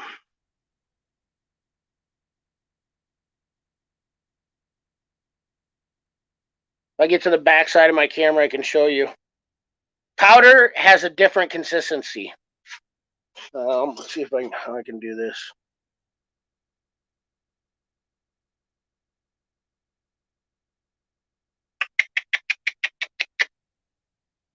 All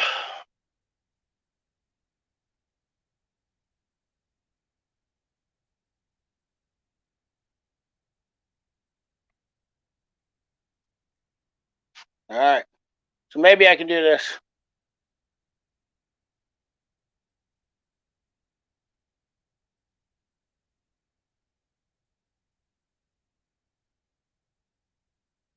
See how that's really chunky?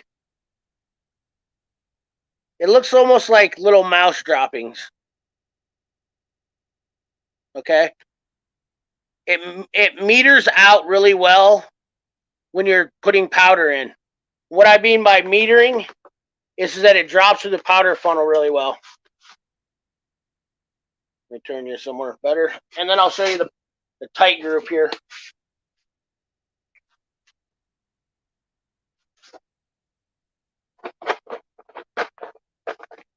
Sorry about having to turn the camera. I just want to show you guys.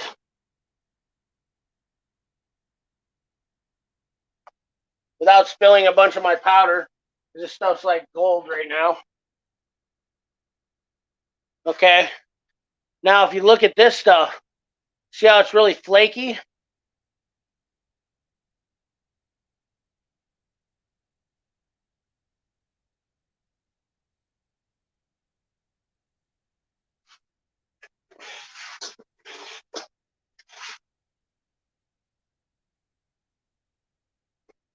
Could you guys see that?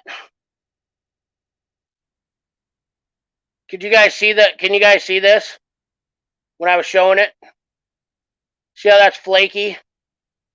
It's really, it meters out.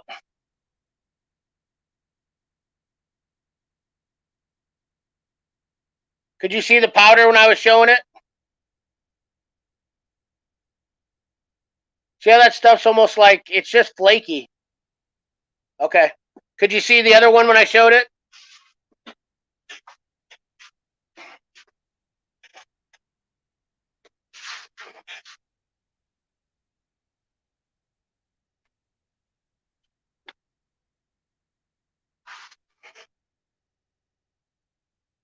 This is the Vita Viore. And it's like little pellets.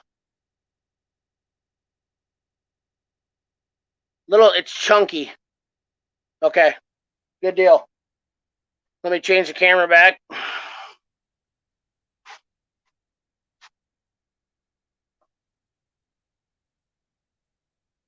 Not what I wanted. Check out my Craftsman.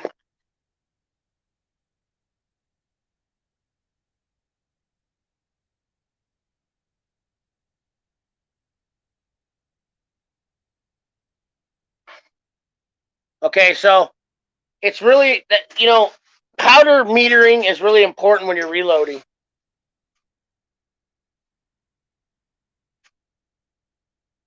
Yes, absolutely. And tight group is kind of dirty too. That's everything is.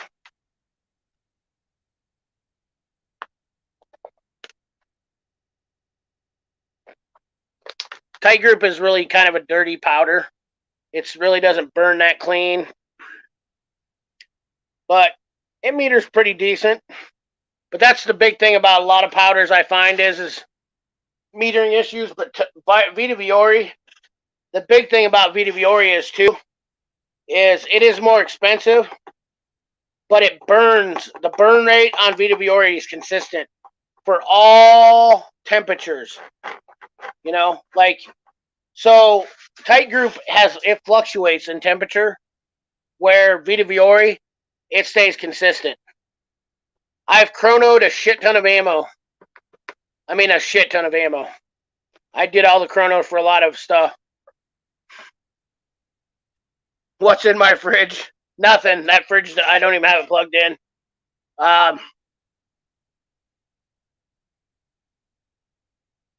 Yes, there you go. Occupant Varget is not very good.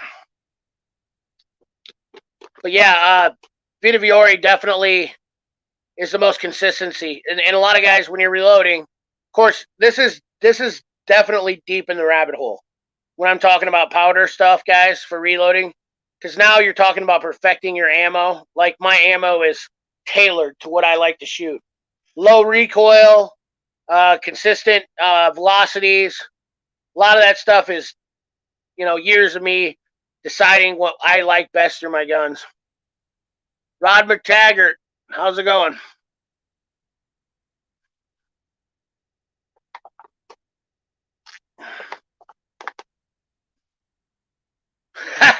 Mark C, yeah. Body parts of other tool tubers.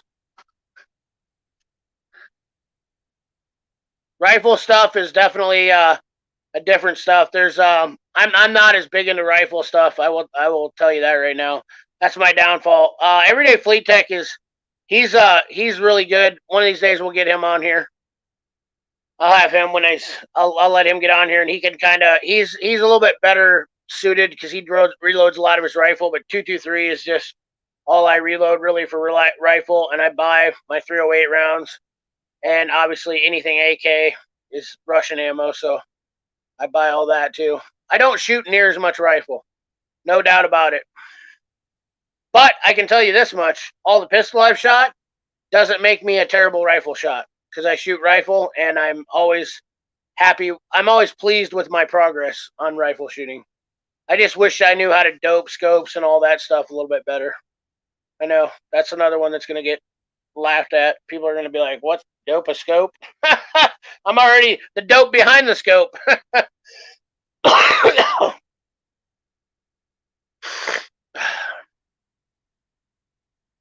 Don't ask Mark. Yeah, there's actually powder, or there's actually reloading supplies is in there. Is what's in there. To be honest with you, I have some extra bullets, brass. It's just storage, just dry storage. Some loaded ammo. Michael, yeah, you live in the most communist state. Yep. So yeah, Vita Viore, and then Hodgkin, those guys, and then Alliant, Hodgkin, and Vita. Not Vita. Is it Vita Viore? Yeah, Vita Viore is the only. They're out of. I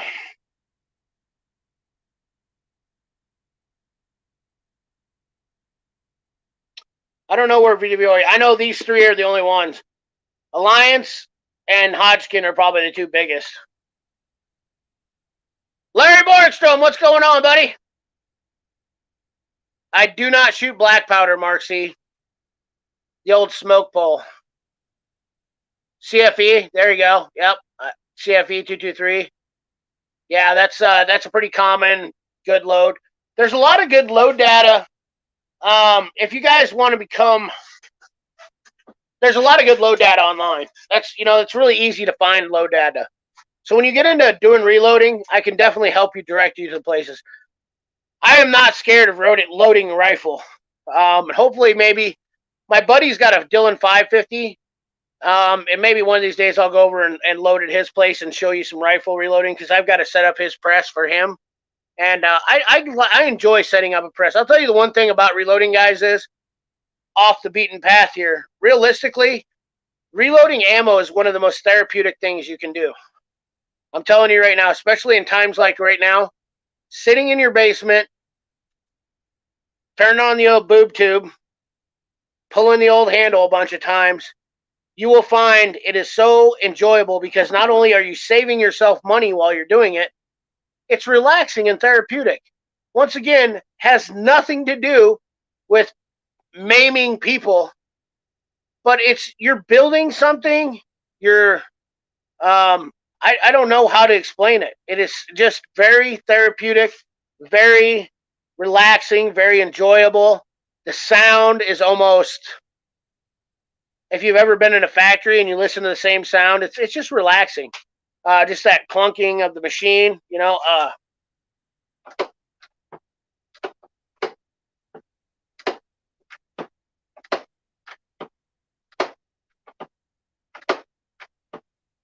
it's just the repetition of it always gets relaxing. So, and I get out, and then not only that, it's to me, I feel almost like a scientist, I guess, because I'll break out the dial calipers and measure some round lengths, getting your overall length set up. Building some different ammo if I want to shoot something different. Sometimes it's just research for me, just trying out something different.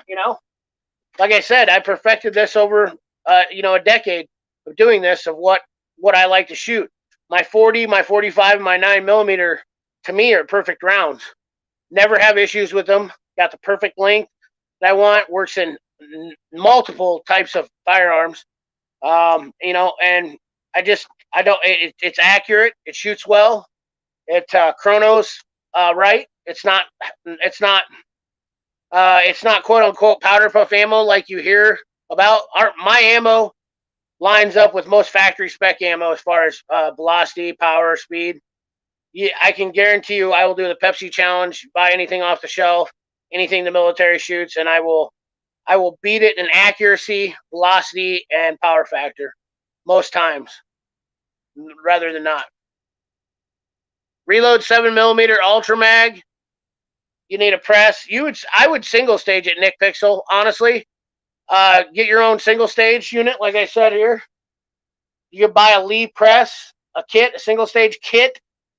Buy one of those. Probably like get the components, $300. Buy the components. You're going to need 7mm, probably large rifle primers, and definitely get yourself set up, and then you buy your brass, or save if you're not saving your brass, guys, and you're out shooting at the range. Start saving your brass. Should have said that from the get-go. Start saving it. I buy brass because I get a smoking deal on it.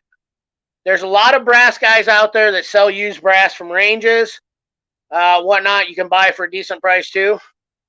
Yes, then you have to buy the dies.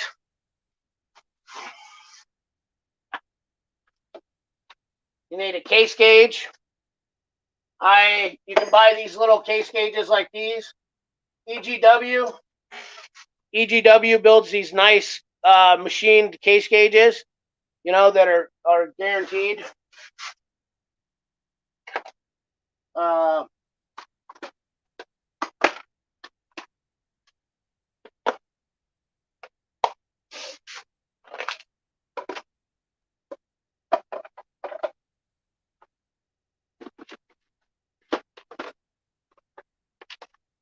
I got a bunch of Dillon boxes. Your dies are basically like these right up here. Those are your dies. That's a powder die. That's a sizing die, deprimer sizing die. Then you have this die, which this is a progressive press. So obviously, you're gonna have to change them in a single stage, which is a little bit of a pain in the butt. But for 7mm stuff, you're only gonna be loading 100 rounds. That's why if I was just looking to build some rifle rounds for hunting, a little bit of plinking, I would definitely go with a single stage, especially a 7mm. I'd buy a RCBS or a Lee single stage in a heartbeat.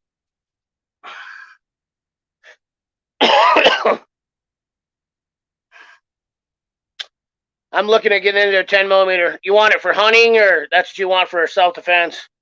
I'm going to tell you, Jaron, I'm not a big fan of 40 10mm. I think it's a stupid round. I have 40, and I don't like it. Not a fan of it at all. I'm a 9mm and 45 guy. It's a finicky round. 10mm is probably a little bit better because it's longer, but it's one of those things.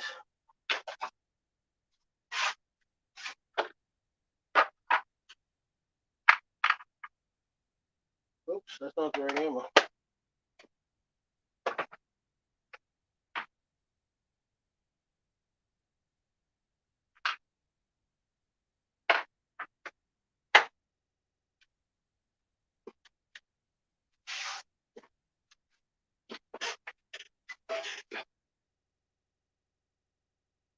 I'll save all my brass for the seven. Nick Pixel time and patience. Get a Hornady guide, reloading it. Read it. Lee and other guides good. Yep. Nick will call me for sure. I know he will. Bro, what should I get? Where do I need to get it? Yeah, we'll be FaceTiming on and then setting up his loader. The nice thing about a single stager is you don't have to worry about progressive. Is you're getting everything in one deal, whereas a single stager you're doing one function at a time. And a single stage for rifle is really nice. Loading 100 rounds, especially if you're reloading your brass. How long can you use your brass for? I've heard guys say that they've used rifle brass up to 7 or 8 times, reloaded it, so that's really nice too. If you have once fired brass, you're gonna be set up. I only use mine twice, and then I dump it. I wanted to get a 10 millimeter, but New York is. I've reloaded old timers in the past, but thinking it would be good for. Yeah, Nick, I would definitely for what you're doing with hunting and whatnot. I would have a single stager because it's not going to take up a bunch of space. You can put it down in your bunker, and you would definitely enjoy it. I'm telling you, like it's just like I said, it's therapeutic. Hot 10 can get real close, but to a 41 mag levels. But I agree, I have no use for a 40 short and weak. Yeah, 40 is I shot 40 in 2019, and it's not a very. I don't like it. It's snappy. It doesn't do much more than a 9 millimeter, and it doesn't have the power of a 45. Which honestly, the power thing, like I said, doesn't matter to me. You'll never hear me ever complain about power because I'm never looking for that. If I want power, I bust out the old 44 when I want power. I stick to the simple. I stick to the same stuff. I will tell you this right now. I've played with all the other crap, and when it comes down to it, 9, 357, 38, 45, 223, you're not going to get me off the beaten path 308. I stick to the same stuff. And the reason why is because I went through when the first ammo crisis, everybody talked about going to different ammo types because it was saying it was going to be more readily available. And we found out really quickly that that was not the case. Going to all these oddball stuff and all these odd round stuff, and these are experimental and they have their purposes. So like a 10 millimeter has its purpose. And the purpose for a 10 millimeter is definitely more hunter based, I would say. It's definitely very geared towards hunting and maiming people. It's a defensive round 100%. Uh, but a 45, a good hot 45 can do what a 10 millimeter can. There's not much differences. Slavin, you like Zavista? Can you run a mile? I don't know what that means. What's Zavista? A single stage press, chronograph, and other equipment is useful. Books are a great source. Absolutely, Zephyl. The internet's very helpful now, too. I don't have as many books anymore because everything's readily available online. But you definitely want to do your research, 100%. Always, every time you do something, you want to research. You get stuck, you ask a question, but research, you'll never go wrong with research. That's how I got to where I was.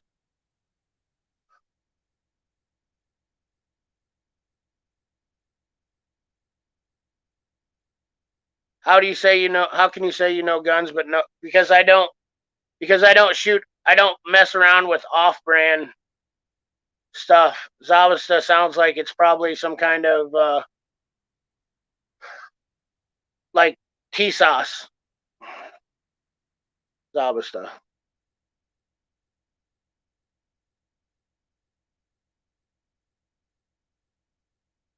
Let's look it up.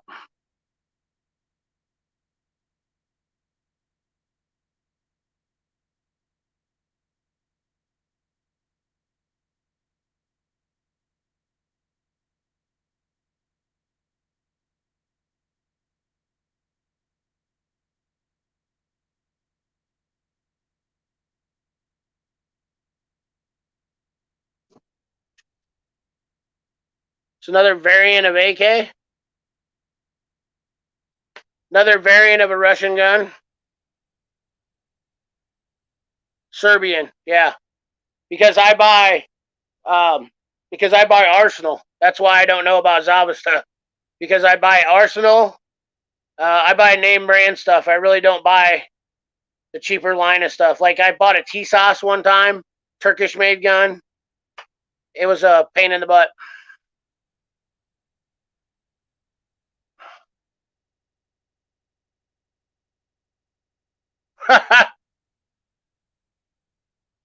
It's an exotic. It's not as big as Arsenal though. Arsenal's where I go. Arsenal and Century Arms. Century Arms is a cheaper model, but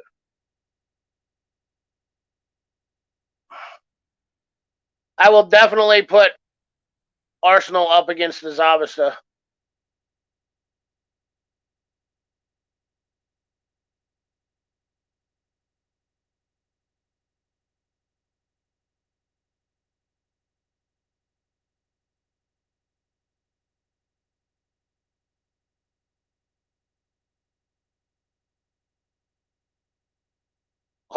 Arsenal is crap.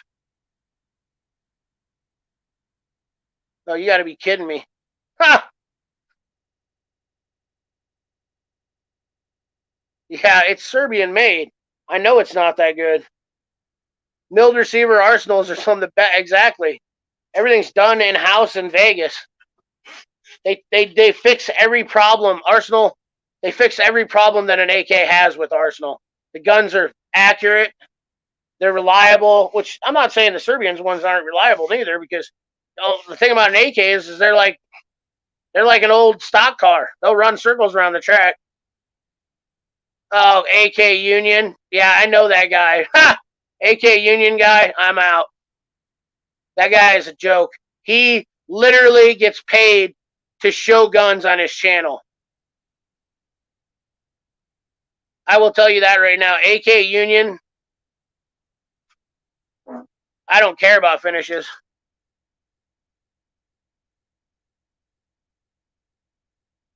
AK Union operator, he literally came to Des Moines and did a deal for one of the guys here who built the Arc. He also said the Arc was a good gun too. You guys know what the Arc is? The gun manufacturer that's here in Des Moines. Anybody know about the Arc?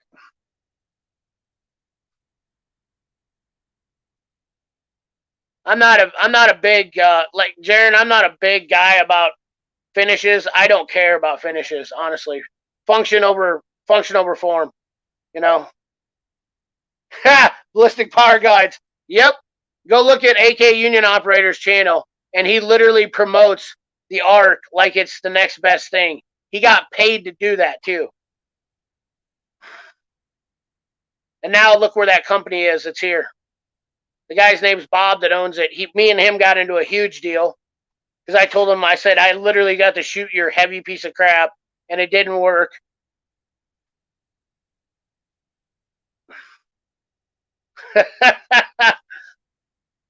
Yeah. What's the name of that company here in Des Moines? Oh God, I forgot because they literally they build some cheap cans. They do some cheap cans that are not too terrible, but yeah. AK Operator Union gets paid to do gun reviews. I can promise you. Whatever that guy says. Best country for guns, Serbia. I will give you Italy because I own Tankfolio. But honestly, you're off on that too. I will put the Czech Republic over Serbia any day because you put that out. CZ builds one of the best guns out there, hands down. Anybody want to conversate about that? Yankee Hill Machine, no, not Yankee Hill Machine. Number 2, Italy. I will definitely agree with that.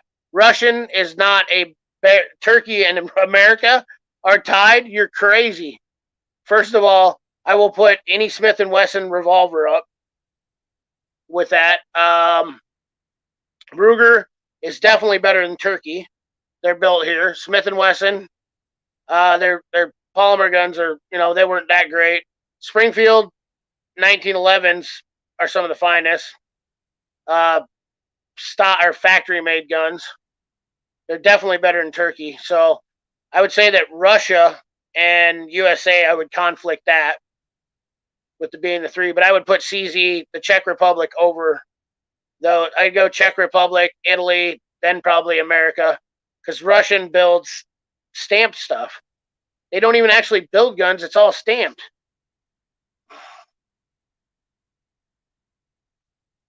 Yeah, you can when you go into that one. Yeah, Stoeger, Winchester, same quality. I agree.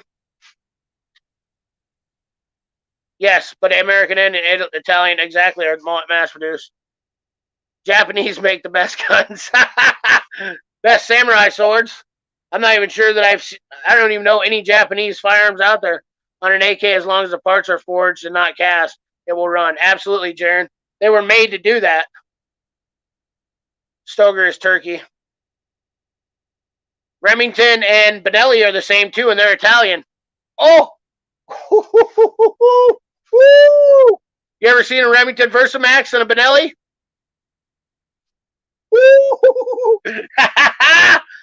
Gotcha! That's why they call it the Versabenelli. Versanelli. It's the same. Literally has the same gas impingement system. How about LMT firearms? LMT firearms, American made ARs. Not only that, Eugene Stoeger really killed the AK, and that was American. America. So I'm gonna disagree about Russia, because definitely America beats that, because the AK and the thing is the AK is a great firearm. I don't even like doing these debates, because this is what I hate about gun communities is that they argue about this stuff. I own them all. Okay, I own them all.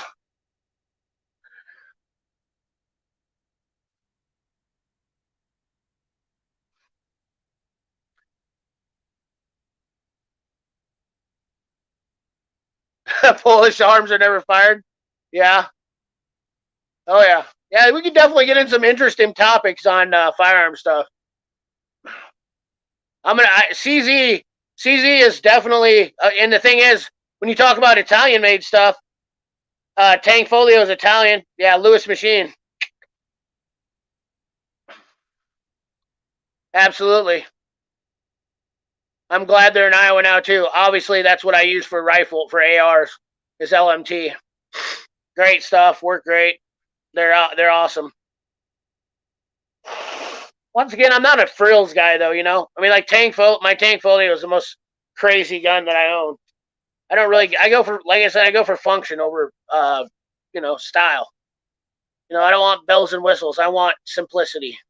I want reliability. I like the AK because it's reliable. Love the AK. It's a great gun. In fact, the best AK that was ever made is not an AK-74.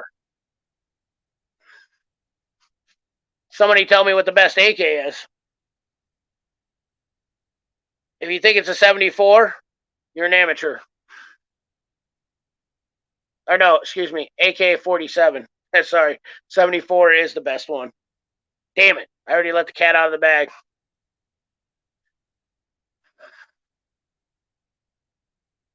Man, I love those rifles. They actually shoot really well with, they're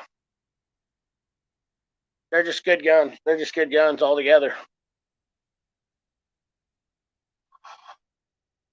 I'm a 74 guy.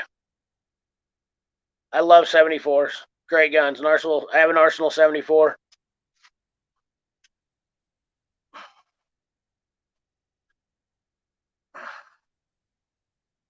Yeah, absolutely. I just sold my 9mm PCC gun.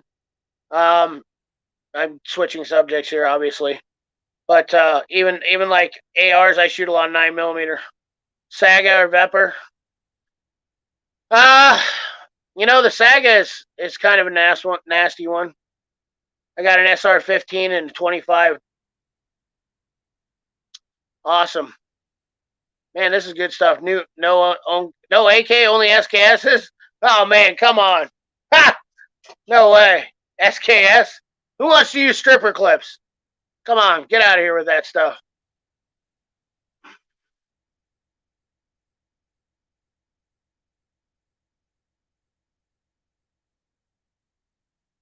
There you go. Egyptian. Yeah, I'm definitely about quality. That's where it comes into. Egyptian, that's a good one too. Ballistics. That's definitely a good one too. I got an SR-15 and a 25. You know what the other one? Actually, a crank. A crank's probably my favorite. How about that one? I like a crank is probably my favorite.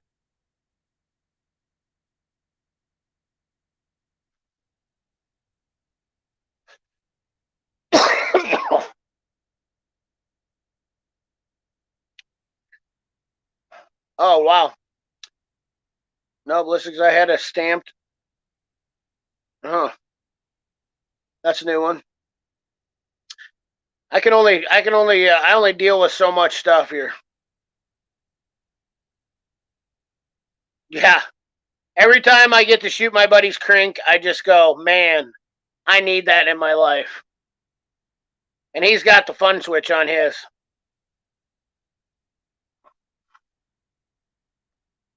But he's also a class 7 dealer. So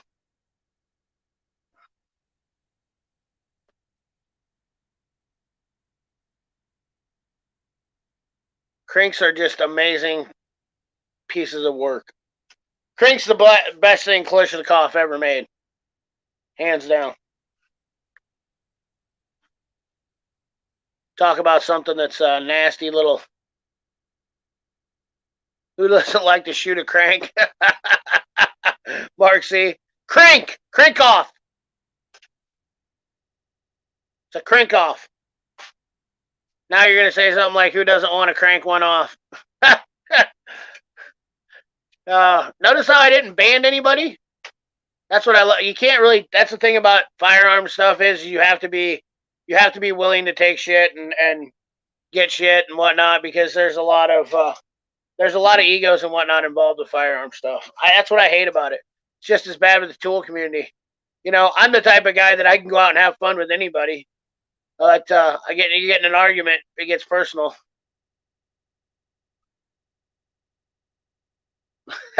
AK the Suchka or Russian for little bitch. Ha! Awesome.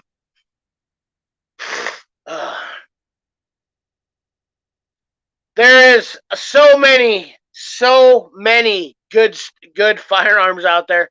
They actually did. Obviously, they've done a top 10. I think they do this all time, and I'm pretty sure that the AK and the AR were the two top firearms. But they're basic. You know, I mean, you don't even touch the realm of custom. And when you go to custom guns, the work and the detail gets so much better. Now, I'm not talking custom guns with custom etching. I'm talking about custom hand-built stuff. My buddy down in Tennessee, he owns Venom Customs, builds some of the nicest pistols that you have ever seen on your life. Super functional. And once again, this is an American-made firearm that you don't know nothing about. And those are the type of guys I deal with, what I would call underground builders. You know, he uses a lot of parts, but he does all the milling himself. Okay, obviously it's just like ARs. There's only 3 factories that make billet lowers, and everybody builds their ARs off those lowers, right? We all know that, right? So it's a lot like tools. Once again, we have 9 billion tool companies, and we've got 3 actual manufacturers. Okay, and guns are no different. They're like Legos. ARs are like Legos. AKs not so much, but ARs, Glocks, they're all like Legos. You just stack parts on them, blah, blah, blah. Custom firearms is what I really like because I'm a simple person.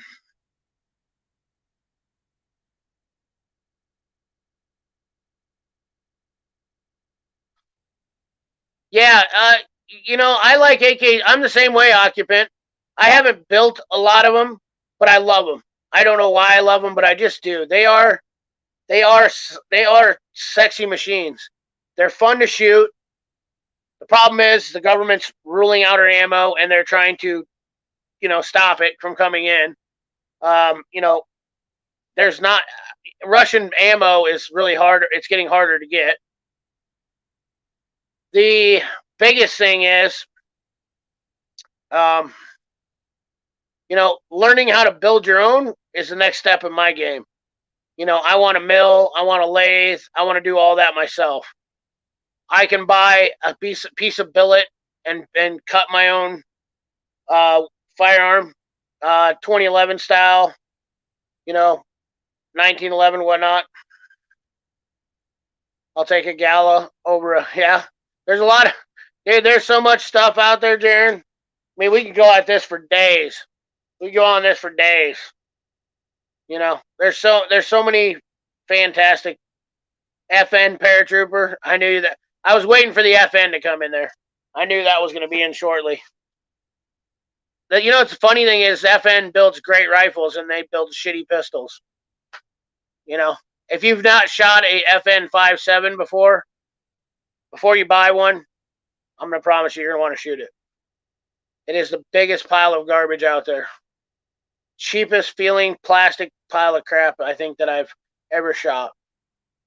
I did the reed welds and milled kits were cheap, not so much anymore. Right. Absolutely. The thing I like about the ARs is that the modularity of them, and if you can buy good parts. Every FN builds a lot of barrels for the ARs. So, American gun manufacturers, that definitely limits them in the realm of actually being up there in the number one spot. Have gun builders in the U.S. I'd agree with that 100%.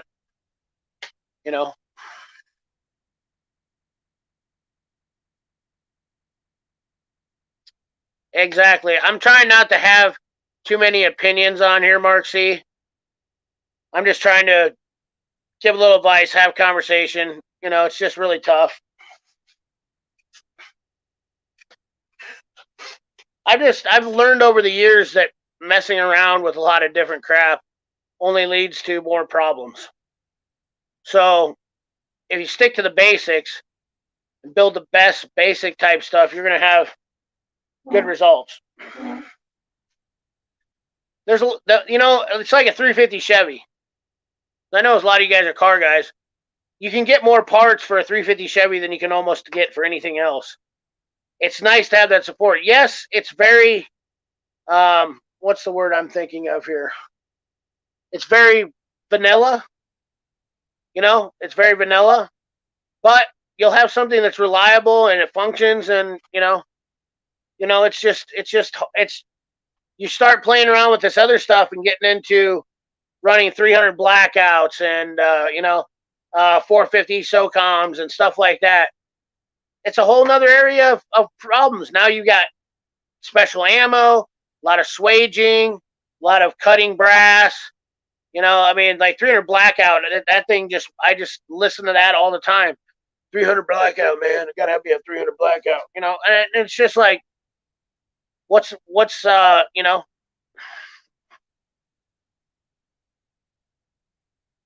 Gen trigger pack, you know what I mean? Yep, I want to get a P90. I'll probably go with the non-NFA version PS90.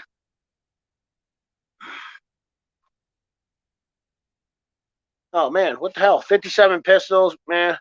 But some part of me would like a P90. Why does these comments popping up after I don't see them and then they just blow up in here? The 300 black. Are you laughing at the 300 blackout comment, Jared? Some guys get offended by it. Some guys don't. Whenever I just 300 blackouts, like, nah. I don't see the need. I don't see the sense of urgency for some of this other crap. Everybody gets into this knockdown power conversation and this, dick sizing, all this stuff. When the reality of it is I love it when I'm talking to a guy that's, and this is going to sound arrogant. I love it when I'm talking to a guy about knockdown power, and we're shooting at the range, and this guy can't hit a bullseye this big at 10 yards.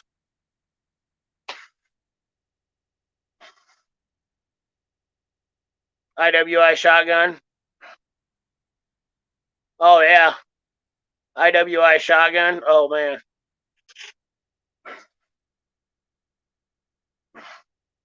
There you go. Occupant. It's exactly. Shot placement trumps out everywhere.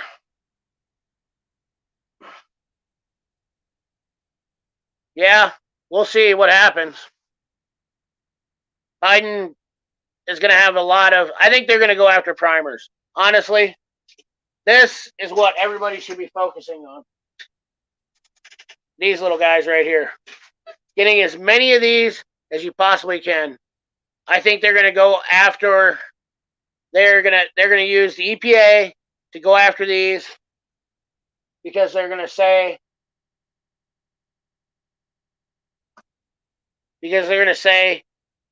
the green stuff that's in this little primer is environmentally hazardous.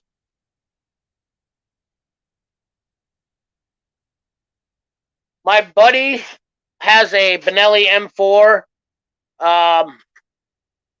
the one that has the swivel buttstock on it. Man, it's just an awesome piece. Bought it. It even has an American flag, and it's stamped one of his is stamped. I don't know what number it is, but it's one of 500. Yeah, you know what? The thing is, yeah, why, Mark, see your comment popped up.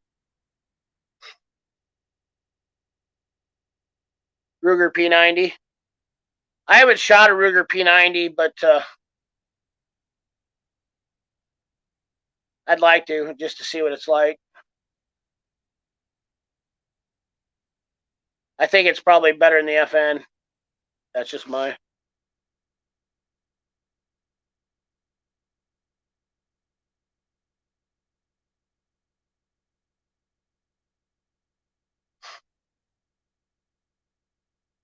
M2, M4. Oh, yeah.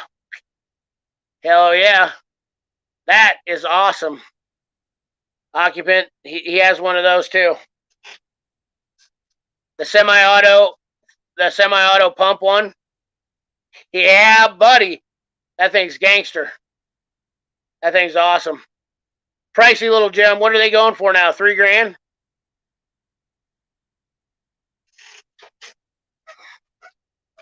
Now we're talking my language. See, Benelli. Another good gun. Another company. Hell yeah. He has. My buddy's a Benelli fanatic. Benelli and HK fanatic. And, you know, I won't talk about HK a lot because HK doesn't. I don't like the ergonomics of HK, but it is a great gun. Turkey is supplying a lot of primers, huh? Interesting. Who makes primers in Turkey? I'm connected with Federal, so I only buy from them. Not only that, they're in USA, and they're in Anoka, Minnesota.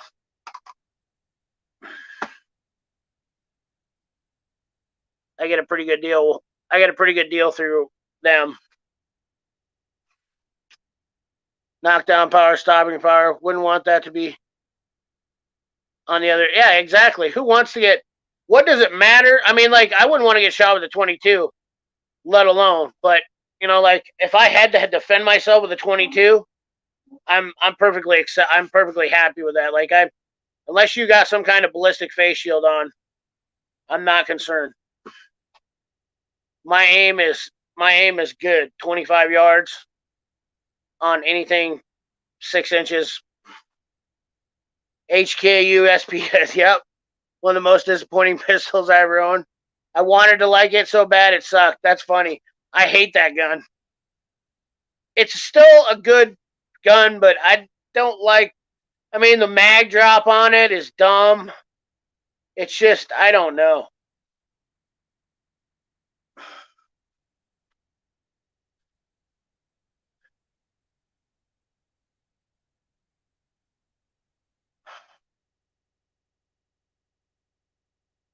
The thing about it is, FIL, though, is I've chronoed a lot of stuff, okay? So I can tell you that a 45 at 1,000 feet per second versus a 9 millimeter that's moving 1,500 feet per second is going to penetrate different at different distances. Okay, so how can you regulate knockdown power based on? I mean, you're literally setting up something and you're comparing them at the same distances, but you're not going to be in that situation when it comes. So knockdown power, to me, it's not technically a myth, but to me, it's a joke. Delayed roller blowback.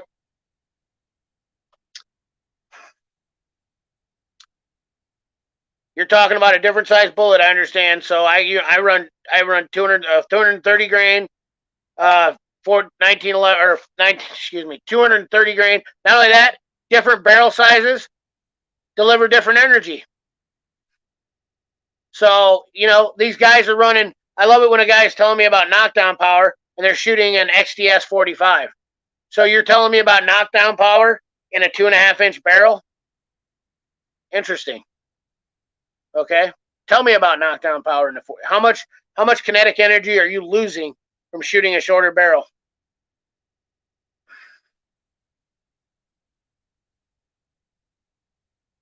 That's exactly it. I'm not mad at anybody about it, but I'm just saying shot placement trumps knockdown power all day long. Being accurate and fast is going to be, if you're put in a situation, being accurate is going to save your life. You can shoot a 45 all you want. You got to hit something. Yeah, I understand that.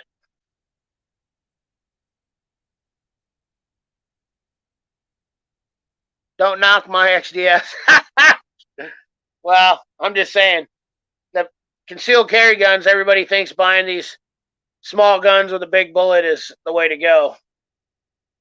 They're not meant to do anything but basically be a gut shot gun. I mean, I can shoot. I've seen guys. We used to have what we call the bug gun match. I really liked them. They're fun, but it also showed like these people would show up with their bug guns and they would try to shoot at targets. And granted, they didn't even have to reload them or nothing. They just had to pick them up and shoot them, and at 15 yards, and they wouldn't even hit the paper. Like, seriously? And this is your concealed gun, and this is what you're telling me I'm supposed to get protected.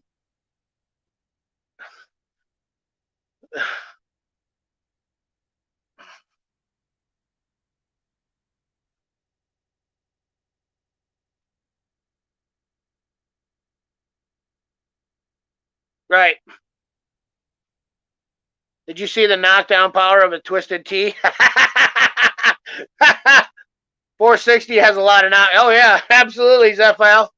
460. You want to talk about knockdown power? That's exactly it.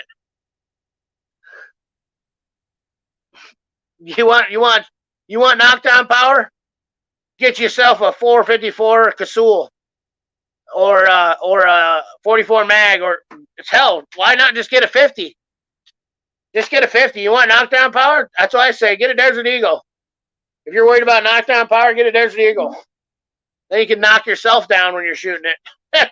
Pow! Get yourself a nice shiner, the 58 caliber. I carry a Ruger. We're about to lose power. I carry a Ruger LCP. First reason why I carry this is because I have a rifle in my truck. I also have a pistol in my truck. My carry pistol is a Glock. My pocket pistol is the Ruger. The pocket pistol is to get to the rifle or the gun if I were to get into an issue, which in Iowa, chances of that happening, not very good, but it has happened, believe it or not. I mean, whenever you're around large groups of people, it's always imminent. I got a 380, and quite frankly, I think the 380 is about the most worthless round. I hate it. Expensive. Performs the same as a 9mm. Waste of money. Might as well get a 9mm. And I wish I had that.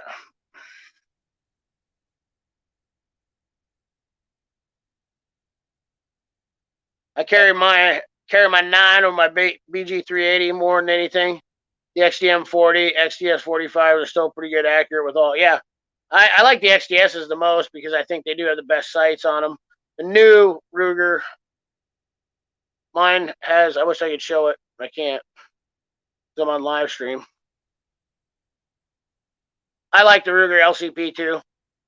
It's cheap. The other thing is, whenever you are going to get into some kind of situation, you're going to have to give up your firearm and conceal where it can carry event. So why would you spend a bunch of money? I love to see guys carrying a $3,000 1911 and be like, got my concealed carry piece here. And I'm like, oh, so you're willing to give up that $3,000 gun when, because you're not getting it back. It's going into evidence. Another thing about laws, it's going into an evidence bank. When you do get in trouble, it's going to go there, get stuck in an evidence bank, and you're never going to see it again. Yeah, I got to get going here too, Tom. Thank you for stopping by. I'm down to 4% battery. It's 11:30. My voice is 2 hours and 26 minutes. How do I do it? I'm always on these live streams forever. I just mean to come in for a little bit. Next thing you know, boom, shakalaka. It's good. We can get into a lot of discussions on this on firearms topics. It's going to be good to do every once in a while. Have these out. I don't know if I'll do them Sundays because Nick Pixel's usually on Sundays, so I don't want to get involved on his, or don't want to mix up on his live stream. So we'll figure out a time frame that works pretty good. Oh yeah, Shield's good too. No, I like the Shield too. Very good. I like the Shield and the XDS and the. I like them all. I think they're great. I think they're all great. We're down to 3% battery. Unfortunately, guys, it's 2 hours and 27 minutes into the stream.